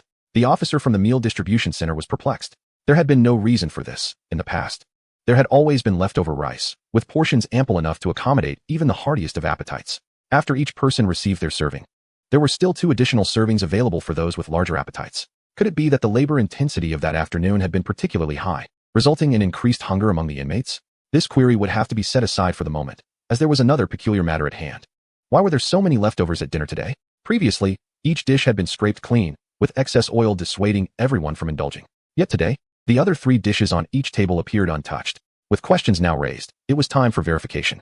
Samples of the food were retained for 48 hours to trace the root of the problem, and they solemnly retrieved several boxes from the refrigerator. Each box bore labels indicating the dish name, retention date, and time, supported by continuous surveillance footage, leaving no room for deceit. In the past, samples were only tested when issues arose, but to enhance oversight, a tasting system was implemented. This meant that the 3 of them would take turns, ensuring that at least one of them would sample the inmates' meals daily, rather than neglecting their duties to indulge in the staff cafeteria. Although the food in the inmates' cafeteria could not compare to that of the staff, if it was palatable enough for all 3 to consume, it could not be too poor in quality. Today, the designated taster was Bao, who scooped a portion from each sample box, including both rice and vegetables. Before heating it in the microwave, the first dish served was stir-fried carrots with meat, a dish that had once enjoyed immense popularity, yet today it seemed rather uninspiring. I took a piece, savored it, and after a few chews, I concluded that it was quite satisfactory, reminiscent of its former self. The texture was consistently soft and oily, which was acceptable. The softness ensured safety, while the oiliness appeared excessive. However, once plated, the broth would seep to the bottom, rendering the top layer less greasy. Many inmates, having tasted the broth below, often ceased further consumption, and I found that this wastefulness was tolerable. Next, I indulged in the stir-fried winter melon. Upon tasting, I was met with a familiar texture and consistency. The quality of the stir-fried winter melon had not diminished. It remained at the standard expected from the kitchen. It was commendable that Old Sun could cultivate such skills among a group of inexperienced novices, and one could not demand more. Furthermore, the staff cafeteria employed professional chefs, and the flavors were not particularly exceptional. It seemed that the limitations of communal meals dictated such results. With these thoughts in mind, I ladled out a rather unremarkable dish of stir-fried cabbage. This was the only entirely vegetarian offering. The stir-fried winter melon had contained some minced meat, while this dish appeared devoid of any substance. I took a bite, chewed once, twice, thrice, and to my surprise, the texture, the crunchiness, and the overall mouthfeel were quite delightful. How could it become increasingly enjoyable with each bite? I hastily scooped another spoonful of cabbage, intentionally adding a bite of rice. The combination created a uniquely pleasing experience. Amid the soft rice grains, the crispness of the cabbage interspersed, and as I chewed, the vegetable juices were absorbed by the rice, preventing any unwanted overflow in my mouth, concentrating the flavors on my palate. With the aid of the rice, the broth and vegetable essence lingered longer in my mouth, allowing me to appreciate their exquisite qualities more fully. During the prolonged chewing process, the rice was broken down by salivary amylase, gradually releasing a hint of maltose sweetness. This sweetness enhanced the dish, enriching the layers of the cabbage, compensating for its moisture loss from refrigeration. I was so pleased that my eyes narrowed in delight as I instinctively reached for a third spoonful, only to find the cabbage had vanished. It had merely been a small sample from the serving. It was never meant to satiate. Disheartened, I murmured to myself, how strange, I have already had dinner. Yet I am so ravenous. Noticing some broth residue on the rice where the cabbage once lay, I felt as if I had discovered a hidden treasure and promptly scooped it into my mouth. Delicious, truly delicious. Alas, the joy was fleeting. No matter how I prolonged the tasting experience, I ultimately had to swallow. Now, only the 4th dish remained uneaten, yet I hesitated to take another bite. How to articulate it? Judging by its appearance, it simply did not seem appetizing. The label indicated that the 4th dish was stir-fried cucumber with eggs. But the presentation was unremarkable, hardly resembling cucumbers at all. The cucumbers appeared overly yellow, and as is well known, fresh cucumbers should be green. Despite the fact that the skin had not been peeled, the once vibrant green exterior had already transformed into a wilted yellowish hue. If one refrained from eating, the lingering taste of cabbage could still be savored, allowing for a moment of indulgence. Once new dishes were consumed, however, those flavors would inevitably be overshadowed. At this juncture, it dawned upon Bao that he had unraveled the truth. It appeared that it was not merely a case of the cafeteria's poor performance today, but rather that one particular dish had exceeded expectations. Just as Bao contemplated setting down his bowl to speak, he was interrupted by the inquiries of 2 others. Why aren't you trying the last dish? A sudden realization struck him. Indeed, this was a tasting with a professional purpose rather than a casual sampling at a supermarket where one could choose freely. He sighed imperceptibly, resigned to his fate, and scooped a mouthful of scrambled eggs into his mouth. Before his tongue could register the flavor, his nose was already on high alert. The intense odor of raw egg assailed his senses, and for a fleeting moment, he felt as though an old hen had sat squarely on his face, with a claw thrust into his nostril as he scrambled to rise. Even after he swallowed, the lingering taste of egg permeated his throat and ascended into his nasal passages. What do you think? Is there something wrong with the meal today? Bao, with pursed lips and a pale visage, opened the sample box containing the cabbage, hurriedly scooping a bite to suppress the taste. The oil-slicked cabbage within the sample box had not been reheated in the microwave. It was cold. sending a chill through his teeth. However, its lack of reheating preserved the crispness from when it had just been cooked, rendering it even more delectable than during his earlier tasting. With that single bite, he finally dispelled the residual sulfurous flavor from the scrambled eggs, cleansing his palate from top to bottom. Gazing once more at the sample box, Balgua felt a transformation in his expression. For a brief moment, he felt as if he were possessed by Gollum from the Lord of the Rings, nearly exclaiming, "It's my precious. I long to possess it, devour it, lick every drop of broth, and consume the entire container."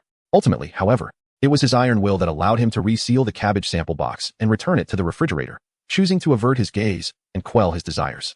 "Have you discerned the issue?" Balgua remained silent for a while, a multitude of thoughts trapped in his throat, ultimately crystallizing into a single poignant phrase. Once one has traversed the vast ocean, it is difficult to regard mere water. When one has beheld the peaks of Wushan, no other clouds will suffice. Having tasted the exquisite oil-sautéed cabbage, how could any other dishes capture his attention or be palatable? He even felt that the employee cafeteria had lost its appeal.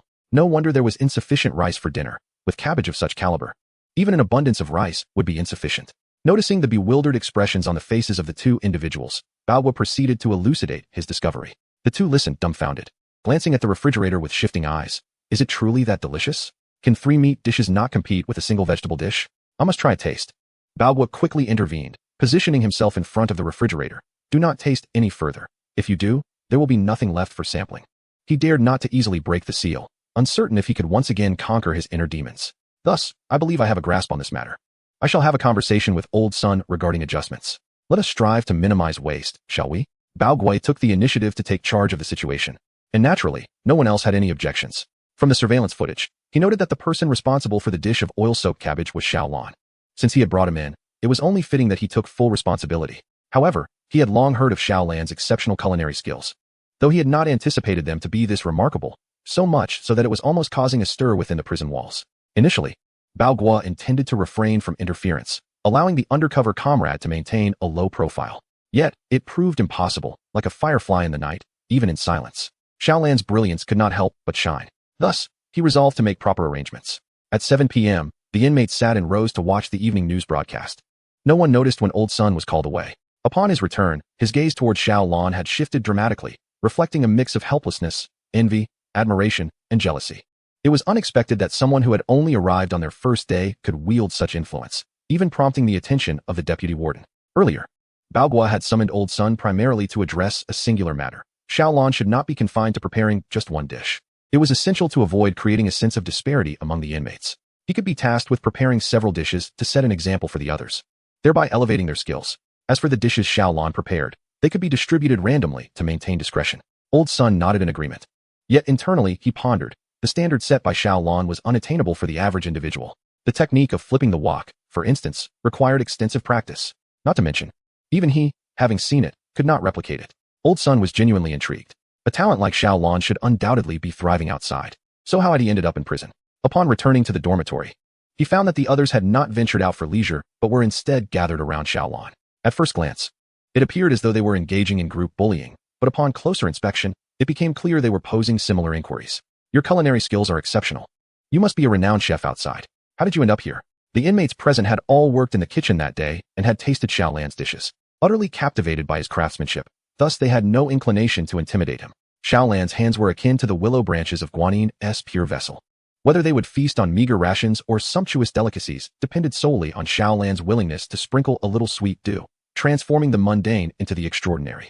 Consequently, everyone was filled with curiosity and enthusiasm, surrounding him with questions. Xiaolan and Lia Si exchanged a discreet glance, having undoubtedly prearranged their responses. Xiaolan felt confident in his own memory, but worried that Lia Si might falter. Thus, he intended to speak first to guide the conversation.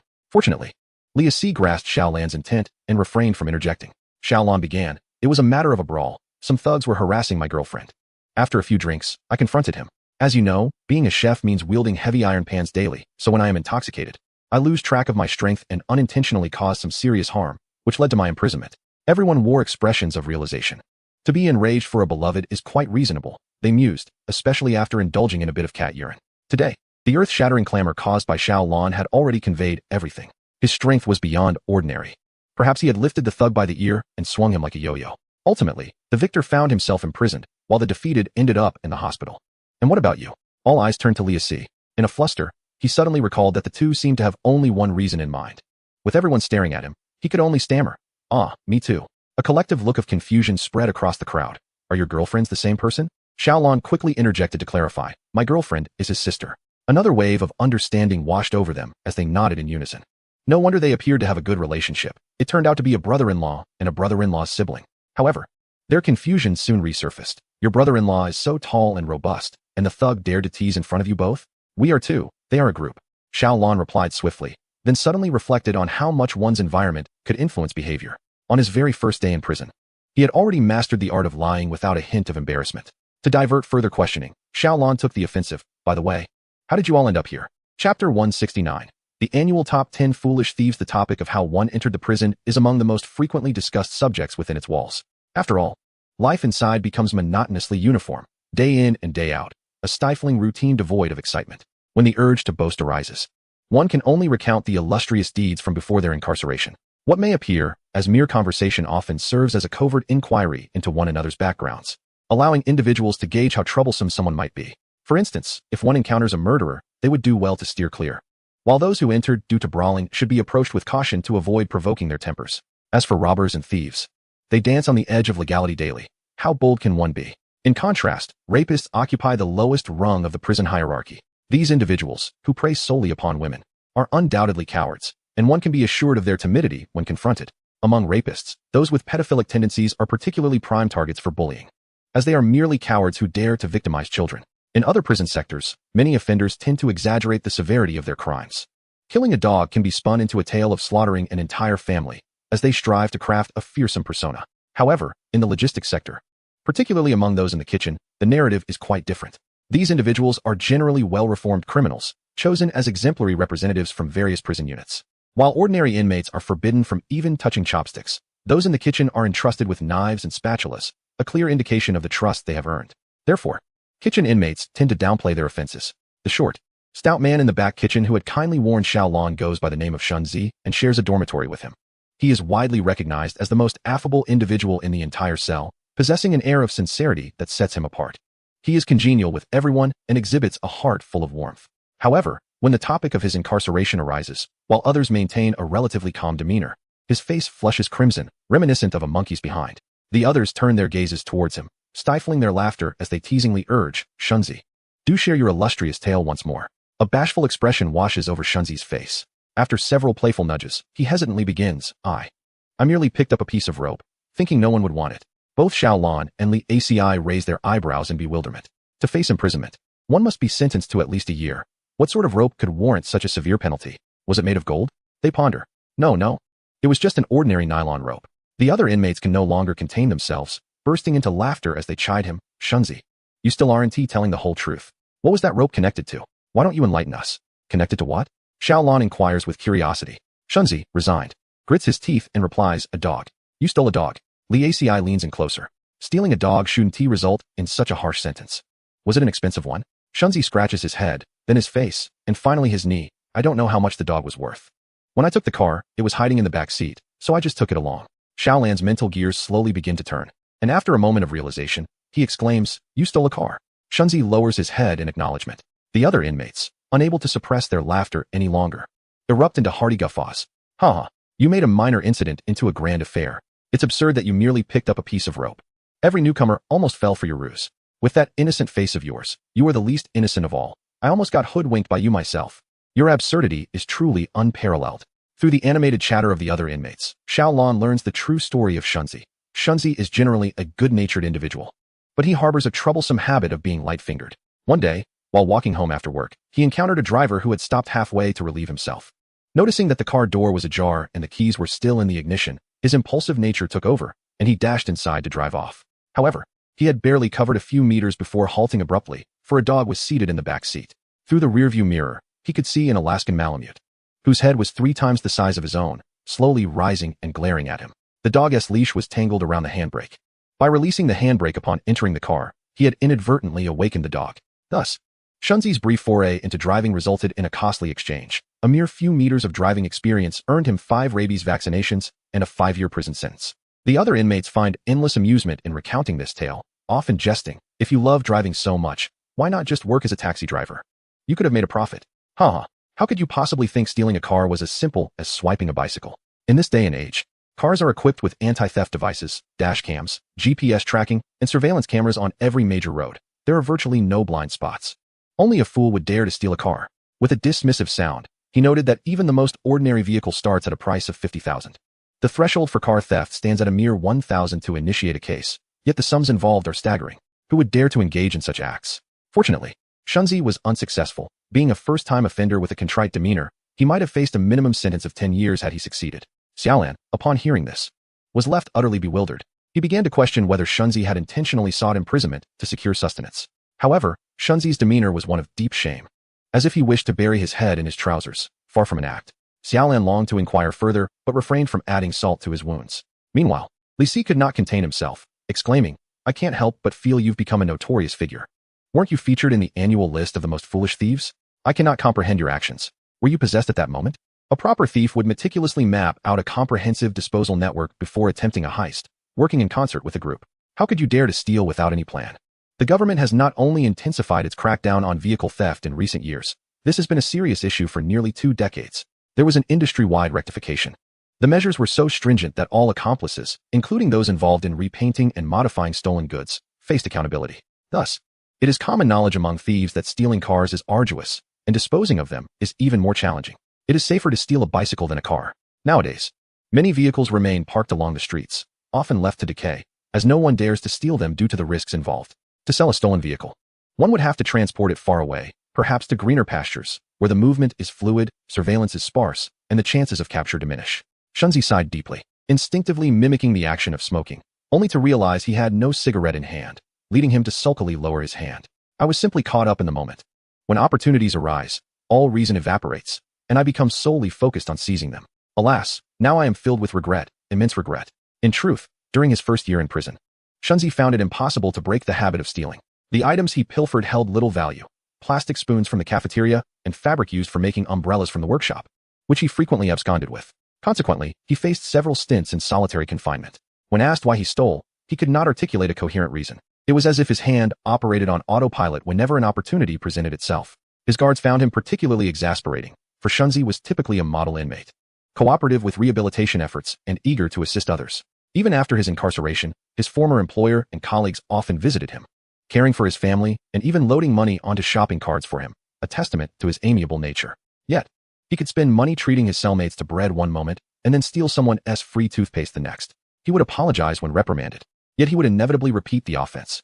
This cyclical behavior ceased only after the prison arranged for him to meet with a psychologist. Under the gentle guidance of the counselor, Shunzi began to recollect when he first encountered the notion of theft. As a child, while his parents worked away from home, he lived with his grandparents in a village. His grandparents operated a small shop at the village's edge, selling tobacco, alcohol, and inexpensive snacks, attracting frequent patronage from the locals. In the village, the inhabitants are skilled in both agriculture and fishing. They are well aware of the age disparity within our family, with the elderly being advanced in years and the young still tender in age. They frequently bring us fresh vegetables and freshly caught fish to share. The villagers have always been amicable, kind-hearted, and warm, showing us great care. However, they steal money from my home in the dead of night. Our residence often falls victim to theft, perhaps because they presume our small grocery store must yield considerable wealth. Moreover, with the elderly being hard of hearing and the young fast asleep, they find it easy to perpetrate their misdeeds. On several occasions, I have awakened and recognized the culprits.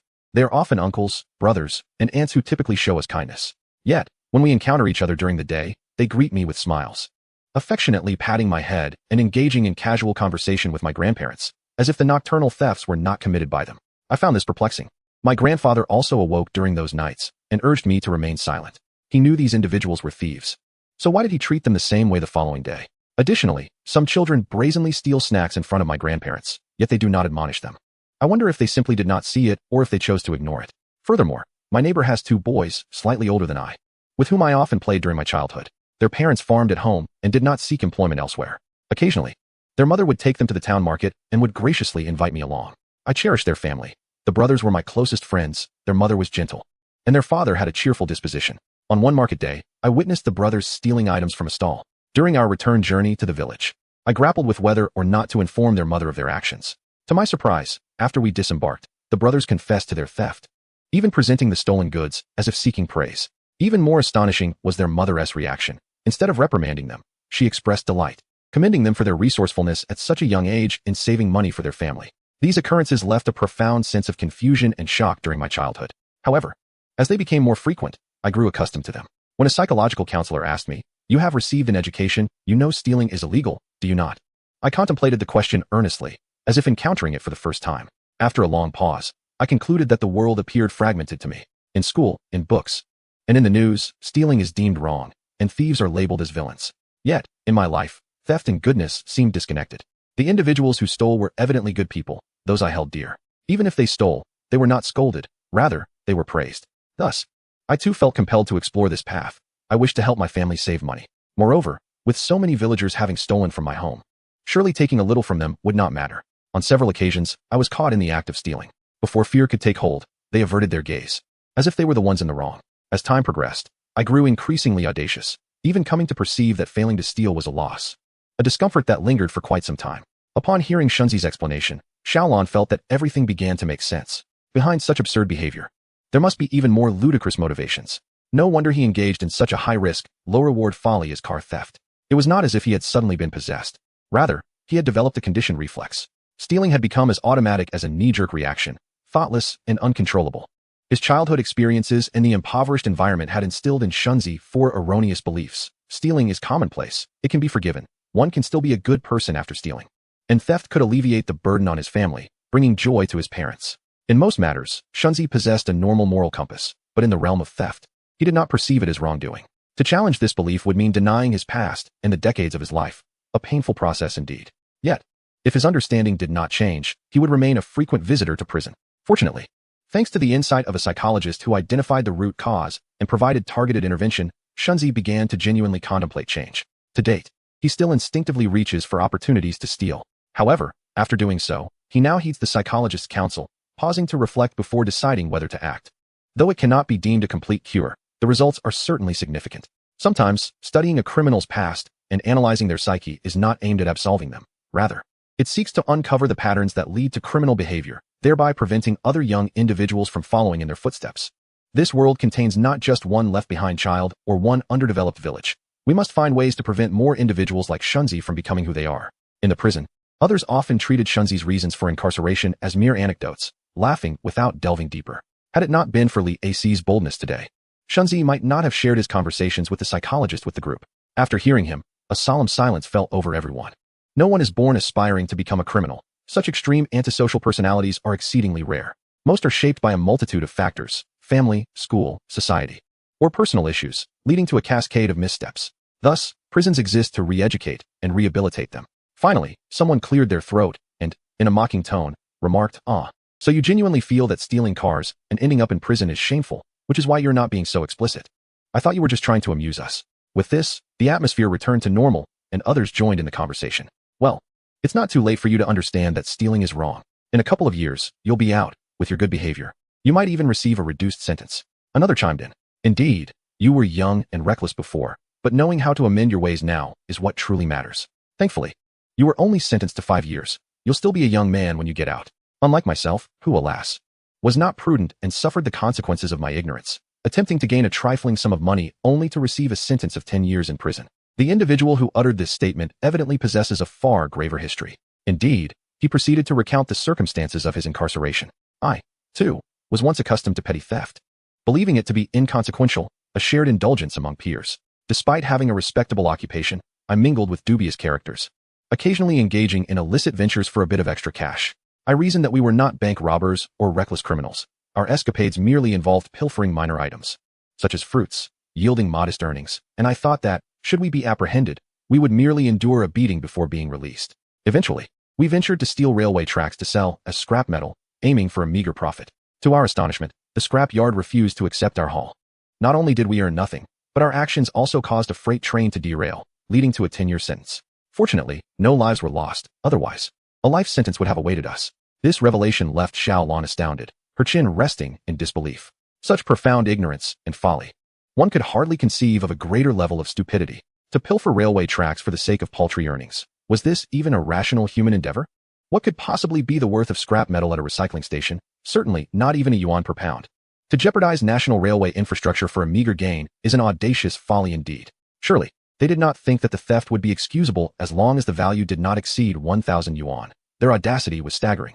Xiaolan's heart raced in terror. This was not merely theft. It compounded into the crime of damaging public transportation infrastructure, inviting severe penalties. Setting aside the specifics of legal statutes, the mere contemplation of the situation is terrifying. What if it had been a passenger train rather than a freight one? An incident of that nature would undoubtedly send shockwaves across the nation. Alas, we had indulged in a bit of alcohol that night. Liquid courage led us to foolishness. And upon sobering, we were filled with dread, leading us to turn ourselves in. We never anticipated that even a few stolen tracks could result in such dire consequences. Leah C., equally stunned, struggled to find his voice, finally regaining it only after a significant pause. Isn't it evident that you lack basic knowledge? Even the loosening of a single bolt on the tracks could lead to catastrophe. Otherwise, maintenance would not be conducted in segments. How could you dare to dismantle them? The only response from the man was a deep, resigned sigh. There was no remedy for the situation. The cost of ignorance was 10 years in prison.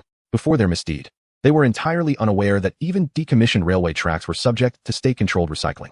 Their ignorance not only harmed themselves, but also squandered national resources. Although no lives were lost, did they comprehend the exorbitant cost of a train? The derailment would inevitably incur severe damages, with the locomotive, carriages, wheels, tracks, and engine losses amounting to a minimum of several 100,000 yuan. This does not even account for the costs associated with repairing the railway and the losses incurred during the period of inactivity. Alas, I find myself regretting every moment. The year I was incarcerated, my wife had just given birth to our child. She waited for me for 2 years, and I urged her not to, suggesting she remarry if she found someone suitable. I did not want her to waste her youth or burden our child with a father in prison. Over the years, I have diligently conducted myself in prison, sending every penny I earned to her, fully aware that it may never suffice. As I count the days, I realize that by the time I am released, I will be well into middle age. With a criminal record that will likely hinder my chances of securing a decent job, I contemplate striving to work in the kitchen, honing my culinary skills to acquire a trade. Once released, I could set up a stall selling food, dedicating all my earnings to her and the child, as a form of compensation for the years of neglect in providing for them. The mere mention of family brings a glimmer of emotion to the eyes of those present. Why haven't you shared that you have a child? One inquires. I retort, why are you so stingy? You've used the same toothbrush for years without replacing it, the bristles barely remaining. Another chimes in. Had you mentioned it sooner, I would have gladly given you my old toothbrush. Amidst laughter and tears, one person exclaims, get away. I have seen you use a toothbrush to clean your shoes. As the atmosphere grows increasingly sentimental, Liasi abruptly interjects, I must say, with the quality of your kitchen, it would be quite challenging to make a living selling food. A profound silence envelopes the room, a stillness so thick it could be cut with a knife. Xiaolan's forehead pulses with tension as he pinches Liasi sharply on the behind. Do you not fear being beaten by your fellow inmates on your first day for such thoughtless remarks? Liasi, taken aback by the pain, jumps up. Why are you pinching me? I was merely trying to impart some good advice. It's quite competitive in the street food business. Xiaolan glares at him, urging him to cease his incessant chatter. Is it not apparent to you that the street food scene is competitive? It is precisely because of Xiaolan that it has become so. The earlier hopeful aspirations of setting up a stall upon release now fade into disillusionment. After reflecting on Xiaolan's culinary creations, Liasi trembles and asks, is it truly that bad? After listening for a while, Lao Sun decides it's time for him to speak up. Clearing his throat, he gathers everyone's attention. The cooking techniques I previously shared with you were somewhat rudimentary. They were designed for safety, speed, and efficiency within the prison kitchen. However, if you genuinely wish to learn a skill that could sustain you after your release, I am willing to teach. But be prepared for the hardships that accompany mastering a craft. It is never easy. At this point, Lao Sun glances at Xiaolan and continues, I urge you all to take this seriously and seize the opportunity. Not everyone is fortunate enough to encounter two esteemed chefs like us during their time in prison. Following Lao Sun's gesture, the group looks from him to Xiaolan, and the last remnants of sentiment dissipate. Expressions on each face oscillate between frustration and the brink of laughter. What to do? I envy Liasi's straightforwardness and yearn to speak my mind. Lao Sun is far too self-congratulatory, claiming to be one of two top chefs. Yet, I have only seen one, and the other remains a mystery. Chapter 172. The return of the ladle before Xiaolan's arrival. Everyone regarded Old Sun as quite impressive. However, upon Xiaolan's entrance, they realized that culinary skills, much like the gas in one's stomach, will inevitably escape at the most unexpected moments, regardless of how one might try to suppress them. Some individuals, after 2 or 3 years, still fail to produce any sound at all. Quite an impressive feat of restraint, one might say. Perhaps the disdainful glares from everyone were too intense for Old Sun, causing him to momentarily lose his composure and cough discreetly. All right, let's get cleaned up. Stop hogging the conversation. Consider whether others wish to engage with you. What if they wish to call their families? Upon hearing Old Sun's words, the crowd felt a twinge of embarrassment and gradually dispersed from around Xiaolan. Indeed, many newcomers to prison yearn to reassure their families on their first day. There is but a small window of time during the day for phone calls, and one must endure a queue to make them. In their excitement, they had momentarily forgotten this, encircling Xiaolan and preventing her from leaving. They offered their apologies to her before breaking away. As Xiaolan watched her fellow inmates depart, a tumult of emotions surged within her. A kind-hearted individual, eager to assist others, yet ensnared by a compulsion to steal. A man devoted to his wife and children. Yet through ignorance, he nearly harmed countless families. In this moment, Xiaolan recognized the profound complexity of human nature with its multifaceted souls. Just like all polyhedra, where light illuminates certain facets while casting others into shadow.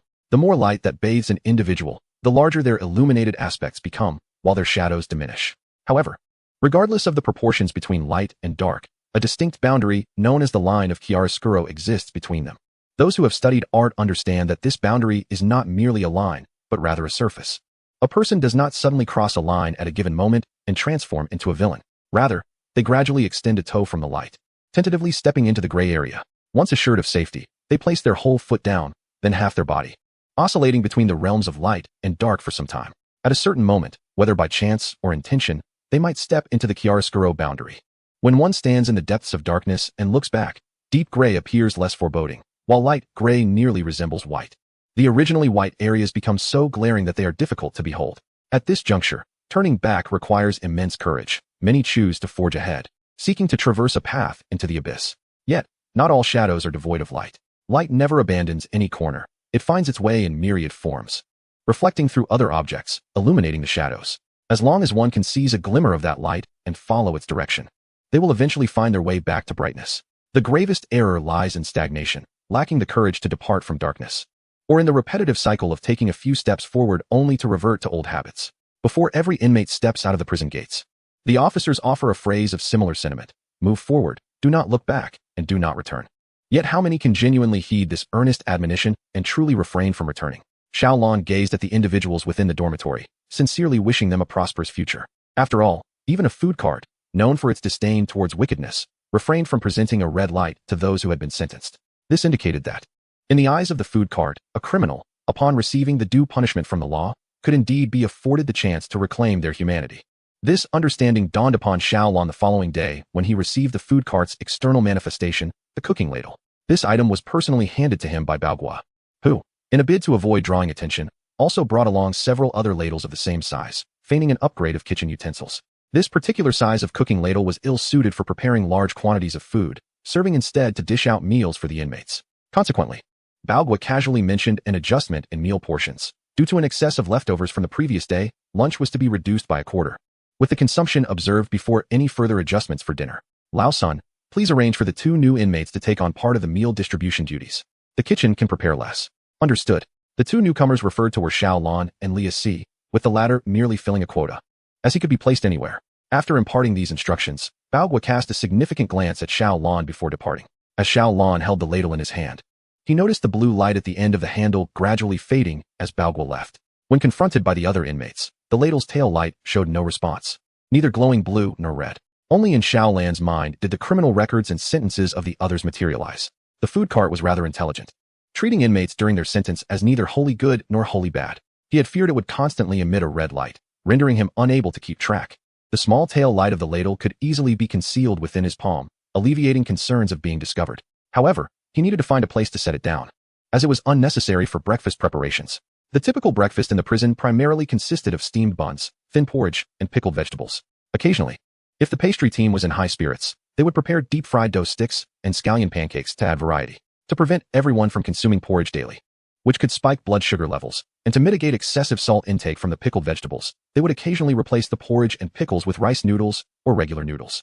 The focus was not necessarily on palatability, but rather on achieving a balanced nutritional profile. Breakfast had to be served before 7 a.m., necessitating that the kitchen staff rise even earlier than the average inmates, typically 1 to 2 hours in advance to prepare the meals. While this was quite laborious, a notable advantage of working in the kitchen was the opportunity to bask in the sun and enjoy some fresh air after the hard work, with a more flexible schedule. This stood in stark contrast to inmates in other sections, who had to adhere strictly to work hours, with no leeway for breaks or restroom visits without prior approval. Failure to complete tasks would result in penalties, including extra duties for cleaning. Diligent workers would receive a small wage, which they could choose to send home or use to recharge their shopping carts. The prison had a small shop that sold everyday necessities such as toothpaste and toothbrushes, as well as some snacks. At times, the inmates grow weary of the monotonous fare offered in the cafeteria and indulge in the luxury of purchasing a bag of dry, crispy bread for 2 yuan, accompanied by a carton of milk. This constitutes a lavish breakfast. When it was announced that steamed buns would be prepared for breakfast, Li Asfor, boasting of his past experience selling buns at a market stall, eagerly offered to assist. However, upon arrival, he was taken aback to find the members of the dough team engaged in kneading and rolling the dough. Bewildered, Li Asfor turned to Xiaolan and whispered, "You never taught me how to knead this dough." Despite having honed his skills in crafting bun fillings, he found himself utterly unprepared for the task of making steamed buns. Xiaolan merely cast him a look of exasperation, silently conveying, "Did you truly expect otherwise? You never sought my guidance." In that moment, Li Asfor's heart shattered, and he retreated a few steps, murmuring, "I had always believed I was exceptionally skilled in the realm of bun making. It seems I am utterly inept." He felt akin to someone who had spent millions on an overseas education, only to return home and find that the most he could secure was a meager monthly salary of 3,000 yuan, lost and disillusioned. Xiaolan interrupted his self-pity and urged him toward the porridge cooking area. "Come, we are of no use here. Let us see if there are other tasks available." Perplexed, Li Asfor inquired, "Aren't you going to stay and make steamed buns? Isn't that your forte?" "I am of no use here," Xiaolan replied without hesitation. Departing the dough area, unlike Li Asfor, who seemed to use his eyes solely for breathing, Xiaolan had entered the room with a keen sense of observation. He noticed that the dough area operated in a semi-automated manner, while kneading and rolling were manual tasks. The rest was conducted by machines. Otherwise, how could one produce thousands of steamed buns within a mere hour or two? The duo proceeded to the porridge area, where several familiar faces from their dormitory greeted Xiaolan. Cooking porridge did not require any special skills. Merely washing the rice and adding copious amounts of water sufficed. The cooking equipment was limited to the large iron woks typically used for stir-frying. No matter how one cooked, it could not replicate the flavor achieved with a pressure cooker. With communal dining in place, one ought not to be overly particular. Xiaolan scanned the area and noticed someone transporting chopped radishes. "What are you doing with those?" he inquired. Lao Sun, who had been keeping an eye on Xiaolan, replied, "We're having them learn to make some pickled vegetables. Usually, we buy large packages of preserved vegetables, which aren't cheap. Radishes are only a few jiao per gene in wholesale, so if we have them, we may as well make our own and add some variety." Xiaolan nodded in agreement. "Then I shall assist in the preparation." Lao Sun chuckled and waved his hand dismissively. "Assist? If you know how to make them, you should teach them directly." "Very well, I am indeed capable." Xiaolan responded without hesitation, fully confident in his abilities. Pickled vegetables are ubiquitous, gracing the tables of fine dining establishments as well as humble eateries. In restaurants, they are often served as appetizers, cold dishes typically offered free of charge. In smaller establishments, particularly noodle shops, complimentary pickled vegetables are available for patrons to help themselves. Thus, for the past incarnation of Xiaolan, pickled vegetables have been the only constant companion, accompanying him from his modest family-run restaurant to the more upscale dining venues. In ancient times, pickles were referred to as zhu, denoting vegetables that were fermented for the purpose of prolonged preservation. Much like salted fish, they employed the enchantment of stalling time. Unlike salted fish, which is predominantly prepared by coastal dwellers, the art of pickling vegetables transcends geographical boundaries. Consequently, prior to the advent of refrigeration, nearly every corner of the globe had devised its own distinctive methods of pickling, resulting in a delightful array of variations. The world-renowned trifecta of pickles includes China's fulling mustard, French cornichons, and German sweet and sour cabbage. This illustrates that pickles are a testament to humanity's collective ingenuity in daily life. Some, in their audacity, seek to claim exclusive rights to the title of pickle, fancifully asserting themselves as the origin of the cosmos, a personal digression here. In essence, pickling is a practice born out of necessity. With the invention of the refrigerator, the act of pickling transformed from a compulsion into a matter of personal preference for flavor. Upon hearing that Xiaolan would teach them the art of pickling, anticipation gleamed in their eyes. It provided a perfect opportunity to compare her methods with those of old Sun, determining whether Xiaolan was merely adept at stir-frying or a true culinary virtuoso. "I am unaware of your previous knowledge or the techniques you have learned, so allow me to provide a brief overview. For now, I shall refrain from delving into international pickling methods and focus on the two primary categories of our national pickles, sour-salty and sweet-sour. The sweet-sour variants are particularly appetizing. Not excessively salty, they can be enjoyed directly, making them ideal as appetizers or unique snacks. In contrast, the sour-salty varieties typically require accompaniment with rice porridge to balance their saltiness, or they are utilized as side dishes in stir-fries." As the audience listened, nodding in understanding, it became evident that Old Sun had previously only imparted the procedures without explanation, merely requiring rote memorization. Xiaolan's approach evoked a sense of familiarity intertwined with novelty, as fragmented knowledge began to coalesce in their minds. Old Sun, meanwhile, felt a chill of apprehension wash over him. This was troublesome. She truly possessed the skill. Initially, Old Sun had hoped that Xiaolan's remarkable performance the previous afternoon would jeopardize her standing, and he had intentionally arranged for a pickling session, anticipating that if she faltered, he could regain some semblance of dignity. However, it seemed that rather than demonstrating his prowess, he had inadvertently exposed his own shortcomings. How was it that Xiaolon appeared to possess greater understanding than he? The methods of pickling can broadly be categorized into two types, one known as jumping water pickles, which can be consumed after merely an hour or two of brining, akin to vegetables taking a brief bath. The other, aged jar pickles, requires fermentation over many days, even up to a year, thus allowing for extended preservation. Regardless of the style, sweet, salty, jumping water, or aged jar, each must possess a delightful crispness. Any that are limp indicate a failed endeavor. Having outlined the general classifications, Xiaolon prepared to guide them through the practical application.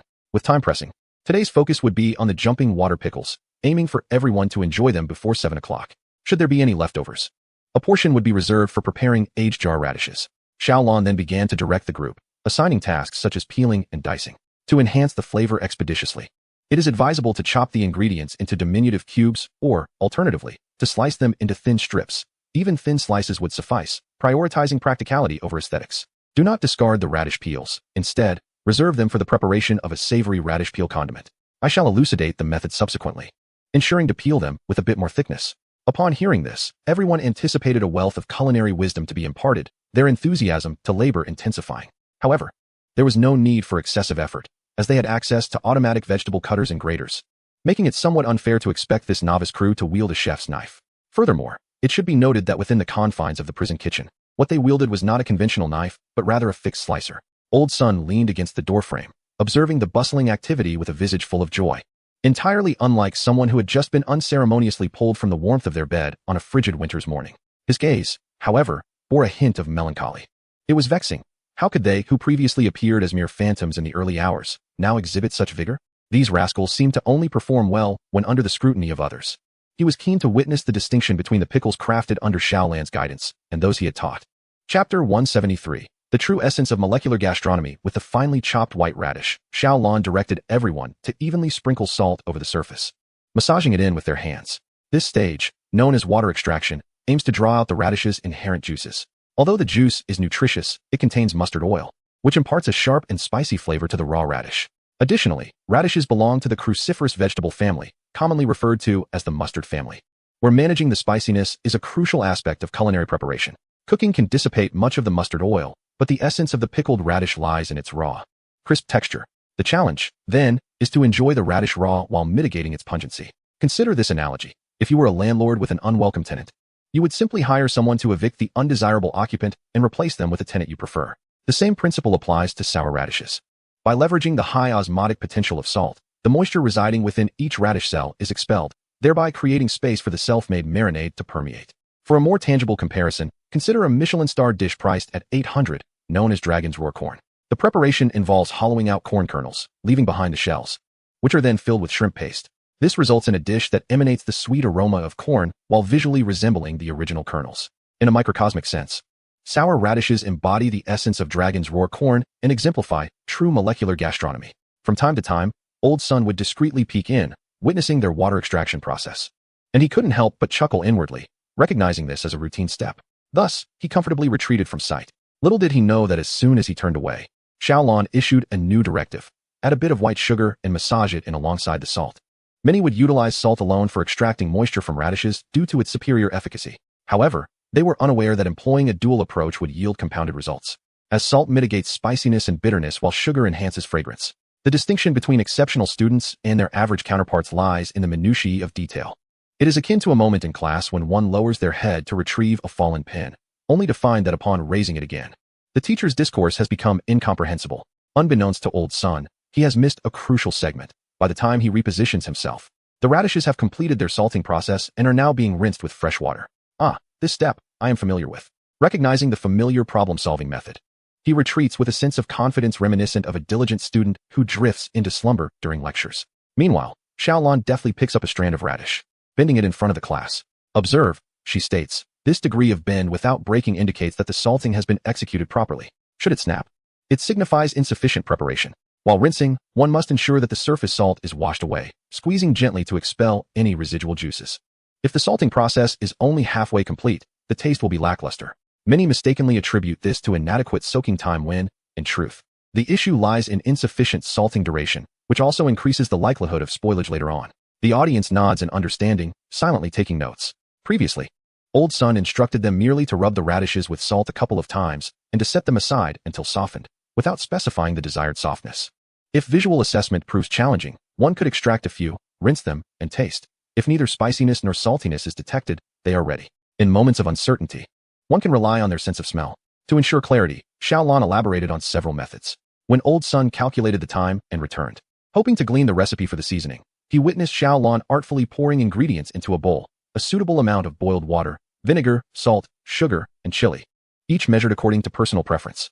The proportions may vary depending on the radish's quantity. Those who prefer less sweetness might reduce the sugar and incorporate pickled peppers, ginger, or garlic. Old Sun nearly stumbled, frustrated by the elusive concept of suitable amount. Who can discern what that truly means? As he departed in dismay, convinced that lingering would yield no insights and that Xiaolon was clearly withholding secrets, she, under the enthusiastic insistence of her peers, disclosed approximate ratios. For a standard brining process, the water-to-vinegar ratio is roughly 5:2. However, as time is of the essence and to hasten the dish's readiness, she opts for minimal water, relying predominantly on vinegar. When using pure vinegar, a modest amount suffices, just enough to coat without overwhelming. Stirring vigorously will help extract excess radish juice, tempering the acidity. Thus, Xiaolon's approach is not one of secrecy. Rather, the flexibility of the process allows for myriad adjustments. If it lacks acidity, one adds vinegar. If overly sour, sugar is introduced to balance the flavor. If too sweet, a splash of water can dilute it. And if the water becomes too bland, a pinch of salt is necessary. Seasoned cooks do not rigidly adhere to ratios. They pour liberally with confidence, knowing they can always rectify the balance. While others are curious about Xiaolon's secrets to success, she is equally intrigued by how others manage to fail. When the seasoning blend achieves perfect harmony, it releases an enticing aroma that even the most discerning noses can detect. Even if one cannot perceive the aroma, one can still taste the essence with one's tongue. Cannot one? It is indeed perplexing to fathom how one could achieve failure. Of course, Xiaolon refrained from voicing such thoughts, fearing that uttering them might provoke others to angrily submerge his head in a basin, administering vinegar as a form of disinfection for his mouth. He would then be unable to resist retaliating, resulting in others being sent for medical care, thus depleting the kitchen's manpower. You may all try it yourselves, he suggested, allowing everyone to concoct their own sauce, relying on their instincts, for he would provide support regardless. In the kitchen, a rich scent of vinegar soon permeated the air. Initially, it was overpowering, akin to a wild beast newly confined within a zoo, frantically thrashing about. However, as various seasonings were introduced, the aroma gradually softened and became more palatable. It was as if the beast had realized it was not ensnared in a trap, but rather had stumbled into a paradise of abundance. Reclining contentedly while the caretaker affectionately stroked its ears and belly. As for the pickled radishes and their brine, they required more time to mature and had yet to be prepared, but there was no rush. They could be leisurely attended to after breakfast. At 7 o'clock, the inmates assembled and formed a line to enter the dining hall. Even before stepping inside, merely standing at the entrance, they were greeted by a tantalizing blend of sweet and sour fragrances wafting from within. The scent was immensely appetizing, enough to awaken their appetites with just a whiff. The volatile aroma of vinegar exhibited its assertiveness, jolting those still drowsy or with congested noses, causing them to startle as if struck by a cat's paw. In an instant, the scent penetrated their nasal passages, coursing through their foreheads, and bursting forth from the bywee point atop their heads. The sensation was invigoratingly sour. They longed to converse and share their anticipation regarding the day's unique breakfast offerings, but alas, regulations forbade whispered exchanges before seating and mandated silence thereafter. Despite their restlessness, they had no choice but to suppress their excitement and await their turn to sit. Some inmates, suffering from severe nasal congestion, found relief the moment they crossed the threshold of the dining hall. This seemed fortuitous. However, the sensitive membranes of their noses, simultaneously stimulated by the cold air and the fragrant aroma, experienced a sensation akin to a sweet torture, soon resulting in tears streaming down their faces and involuntary convulsions. Their bizarre expressions caught the attention of the prison guards nearby, who promptly pulled them aside for questioning. Have you been using something? How did you get it in here? The inmates wished to wipe their tears but dared not, instead sniffling and exchanging furtive glances as they replied, "Report to the captain, I did not partake." The guards were not easily swayed by mere words. The signs of withdrawal were evident, and they insisted on thorough inspections. Come on, time for a check. Thus, the inmates were led away from their coveted seats, their hearts heavy with despair. The others, however, were able to proceed as planned, smoothly entering the dining hall and taking their assigned places. Xiaolon, along with his colleagues responsible for meal preparation, pushed a cart, replenishing the dishes at each table. As he passed by, the inmates surrounding him strained to glance in his direction. Their heads were immobile, but their eyes darted eagerly, seeking to uncover the source of such enticing aromas. Regrettably, Only a select few could witness the spectacle, as the corner of their eyes twitched from the strain. Within the container lay strands of pickled radish. Behind Xiaolon, someone was tasked with distributing the congee, and upon seeing this pairing, onlookers yearned for an additional mouth to savor the delightful combination. The steaming rice porridge, juxtaposed with the icy tang of the pickled radish, created a profound sensation akin to a dance between fire and ice, touching the very essence of one's soul, an exquisite delight that felt transcendent. Yet, the thought of alternating between a mouthful of warmth and a bite of chill might suggest a form of self-inflicted discomfort. Merely contemplating it could elicit a twinge in the teeth. However, deep within the human psyche, there lurks a certain affinity for pain. Just as spiciness evokes a sense of discomfort, many revel in its embrace. Intriguingly, while spiciness inflicts pain, it simultaneously offers a numbing effect. Thus, can pain alleviate pain? Perhaps. It is more accurate to suggest that individuals subconsciously seek out a manageable discomfort to redirect their attention from other, more uncontrollable aches, such as those from arthritis, cervical spondylosis, migraines, or toothaches. These sensations, though not fatal, incessantly entwine with the body. Over the years, people have silently adapted to this chronic torment, yet occasionally, they wish to forget its existence. Consequently, as the warm congee slides down the throat, it brings not merely a gustatory experience, but a sensory jolt of pain. The optimal temperature for food in the esophagus is below 40 degrees Celsius. Exceeding 65 degrees poses a risk of esophageal cancer. Yet, how many still prefer to consume their meals while hot? Particularly the elderly, who may seek not the exquisite flavor, but rather a fleeting numbness from discomfort. The pain in the throat diverts the brain's attention from other bodily aches, allowing one to fully immerse in the gastronomic experience.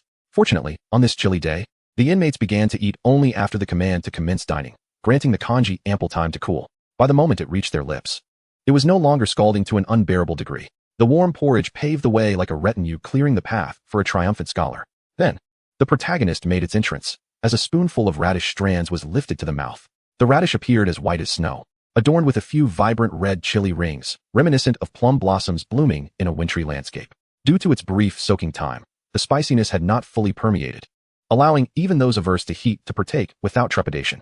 Upon tasting, the coolness enveloped the palate. With a few chews, a symphony of sour, salty, and sweet flavors burst forth with a crisp sound. At that moment, it felt as though a foot had snapped a withered branch in the plum grove, illuminating the eyes of all present. Setting aside individual preferences, the mere absence of unpleasant flavors marked a triumph. It lacked the sharp pungency typically associated with radishes, being neither irritating nor astringent, retaining only the crisp sweetness of the vegetable. Each strand of radish was translucent and firm, devoid of hollowness, and displayed a fresh, juicy quality. The absence of a taste reminiscent of tap water indicated that during preparation, the radish had been thoroughly rinsed and soaked in clean water. A serving of pickled vegetables, fresh and crisp, without any off flavors, was already sufficient to satisfy the majority. The remaining flavor conundrum is a challenge to satisfy the diverse palates of all. Everyone tends to favor the taste of their hometown pickles. Yet, when Xiaolon prepared this diving radish, he never intended to eclipse the cherished culinary memories that reside in people's hearts. Rather, his focus was on universality. Aware that this pickled radish is primarily intended to accompany porridge, Xiaolon opted to reduce the sugar content, resulting in a flavor profile that leans towards sour and salty. The radish, when shredded, lacks the desired zest. Ideally, it should be cut into strips or cubes, as thicker pieces provide a more satisfying crunch. However, in his effort to infuse flavor swiftly, Xiaolon chose the former method. To avoid mistakes is a victory in itself. Conversely, Old Sun, while pickling radishes, did not contemplate this aspect. He persistently instructed everyone to cut them into strips or cubes. All his steps were indeed correct, but due to time constraints, the outcome was merely half-finished products. Not only did they taste raw and spicy, but they also contained an excess of moisture, rendering them unpalatable despite the well-prepared seasoning that barely adhered to the surface. Thus, the pickled radishes that Old Sun taught everyone to make required an excessive amount of salt, enough to allow the inmates to reluctantly swallow them alongside their porridge, lest they leave behind a considerable amount. As for whether Xiaolan's pickled sour radish would please everyone's taste buds, one could ascertain from the satisfied squinting of their eyes. In the frigid winter, when breath crystallizes in the air, a bowl of hot porridge accompanied by a plate of tangy, crunchy pickles provides a comfort that transcends the mere act of eating. Every pore expands in delight, a thin sheen of sweat forms on the back, and even the cold, curled toes unknowingly stretch within their warm footwear, allowing people to momentarily forget the chill. The cafeteria is devoid of conversation. Mouths are far too occupied to engage in idle chatter. One moment, they are busy blowing on the hot porridge to cool it, and the next, they are slurping it down, occasionally emitting hisses of pain from the heat. But more often than not, the sound of crunching radishes fills the air. This cacophony of sounds even stirs a sense of longing in the patrolling prison officers nearby. Those who have raised silkworms might find the noise familiar, reminiscent of thousands of silkworms simultaneously munching on mulberry leaves during the night. At first, the officers could leisurely patrol back and forth, but as time passed, their steps became increasingly laborious. Sometimes, they would realize they had lingered too long. Their gaze fixated on the pickles in the inmates' bowls. Is this reasonable? They possess access to a superior staff cafeteria, where meal allowances are several times those of the inmates. At breakfast alone, there are numerous varieties of buns filled with different meats to choose from. Why, then, are they so tempted by the inmates' fare? The officers hurriedly closed their eyes, mentally preparing themselves, and resumed their steps. Yet, for some inexplicable reason, the air, imbued with a tangy sweetness, seemed to grow heavier. Moving through it felt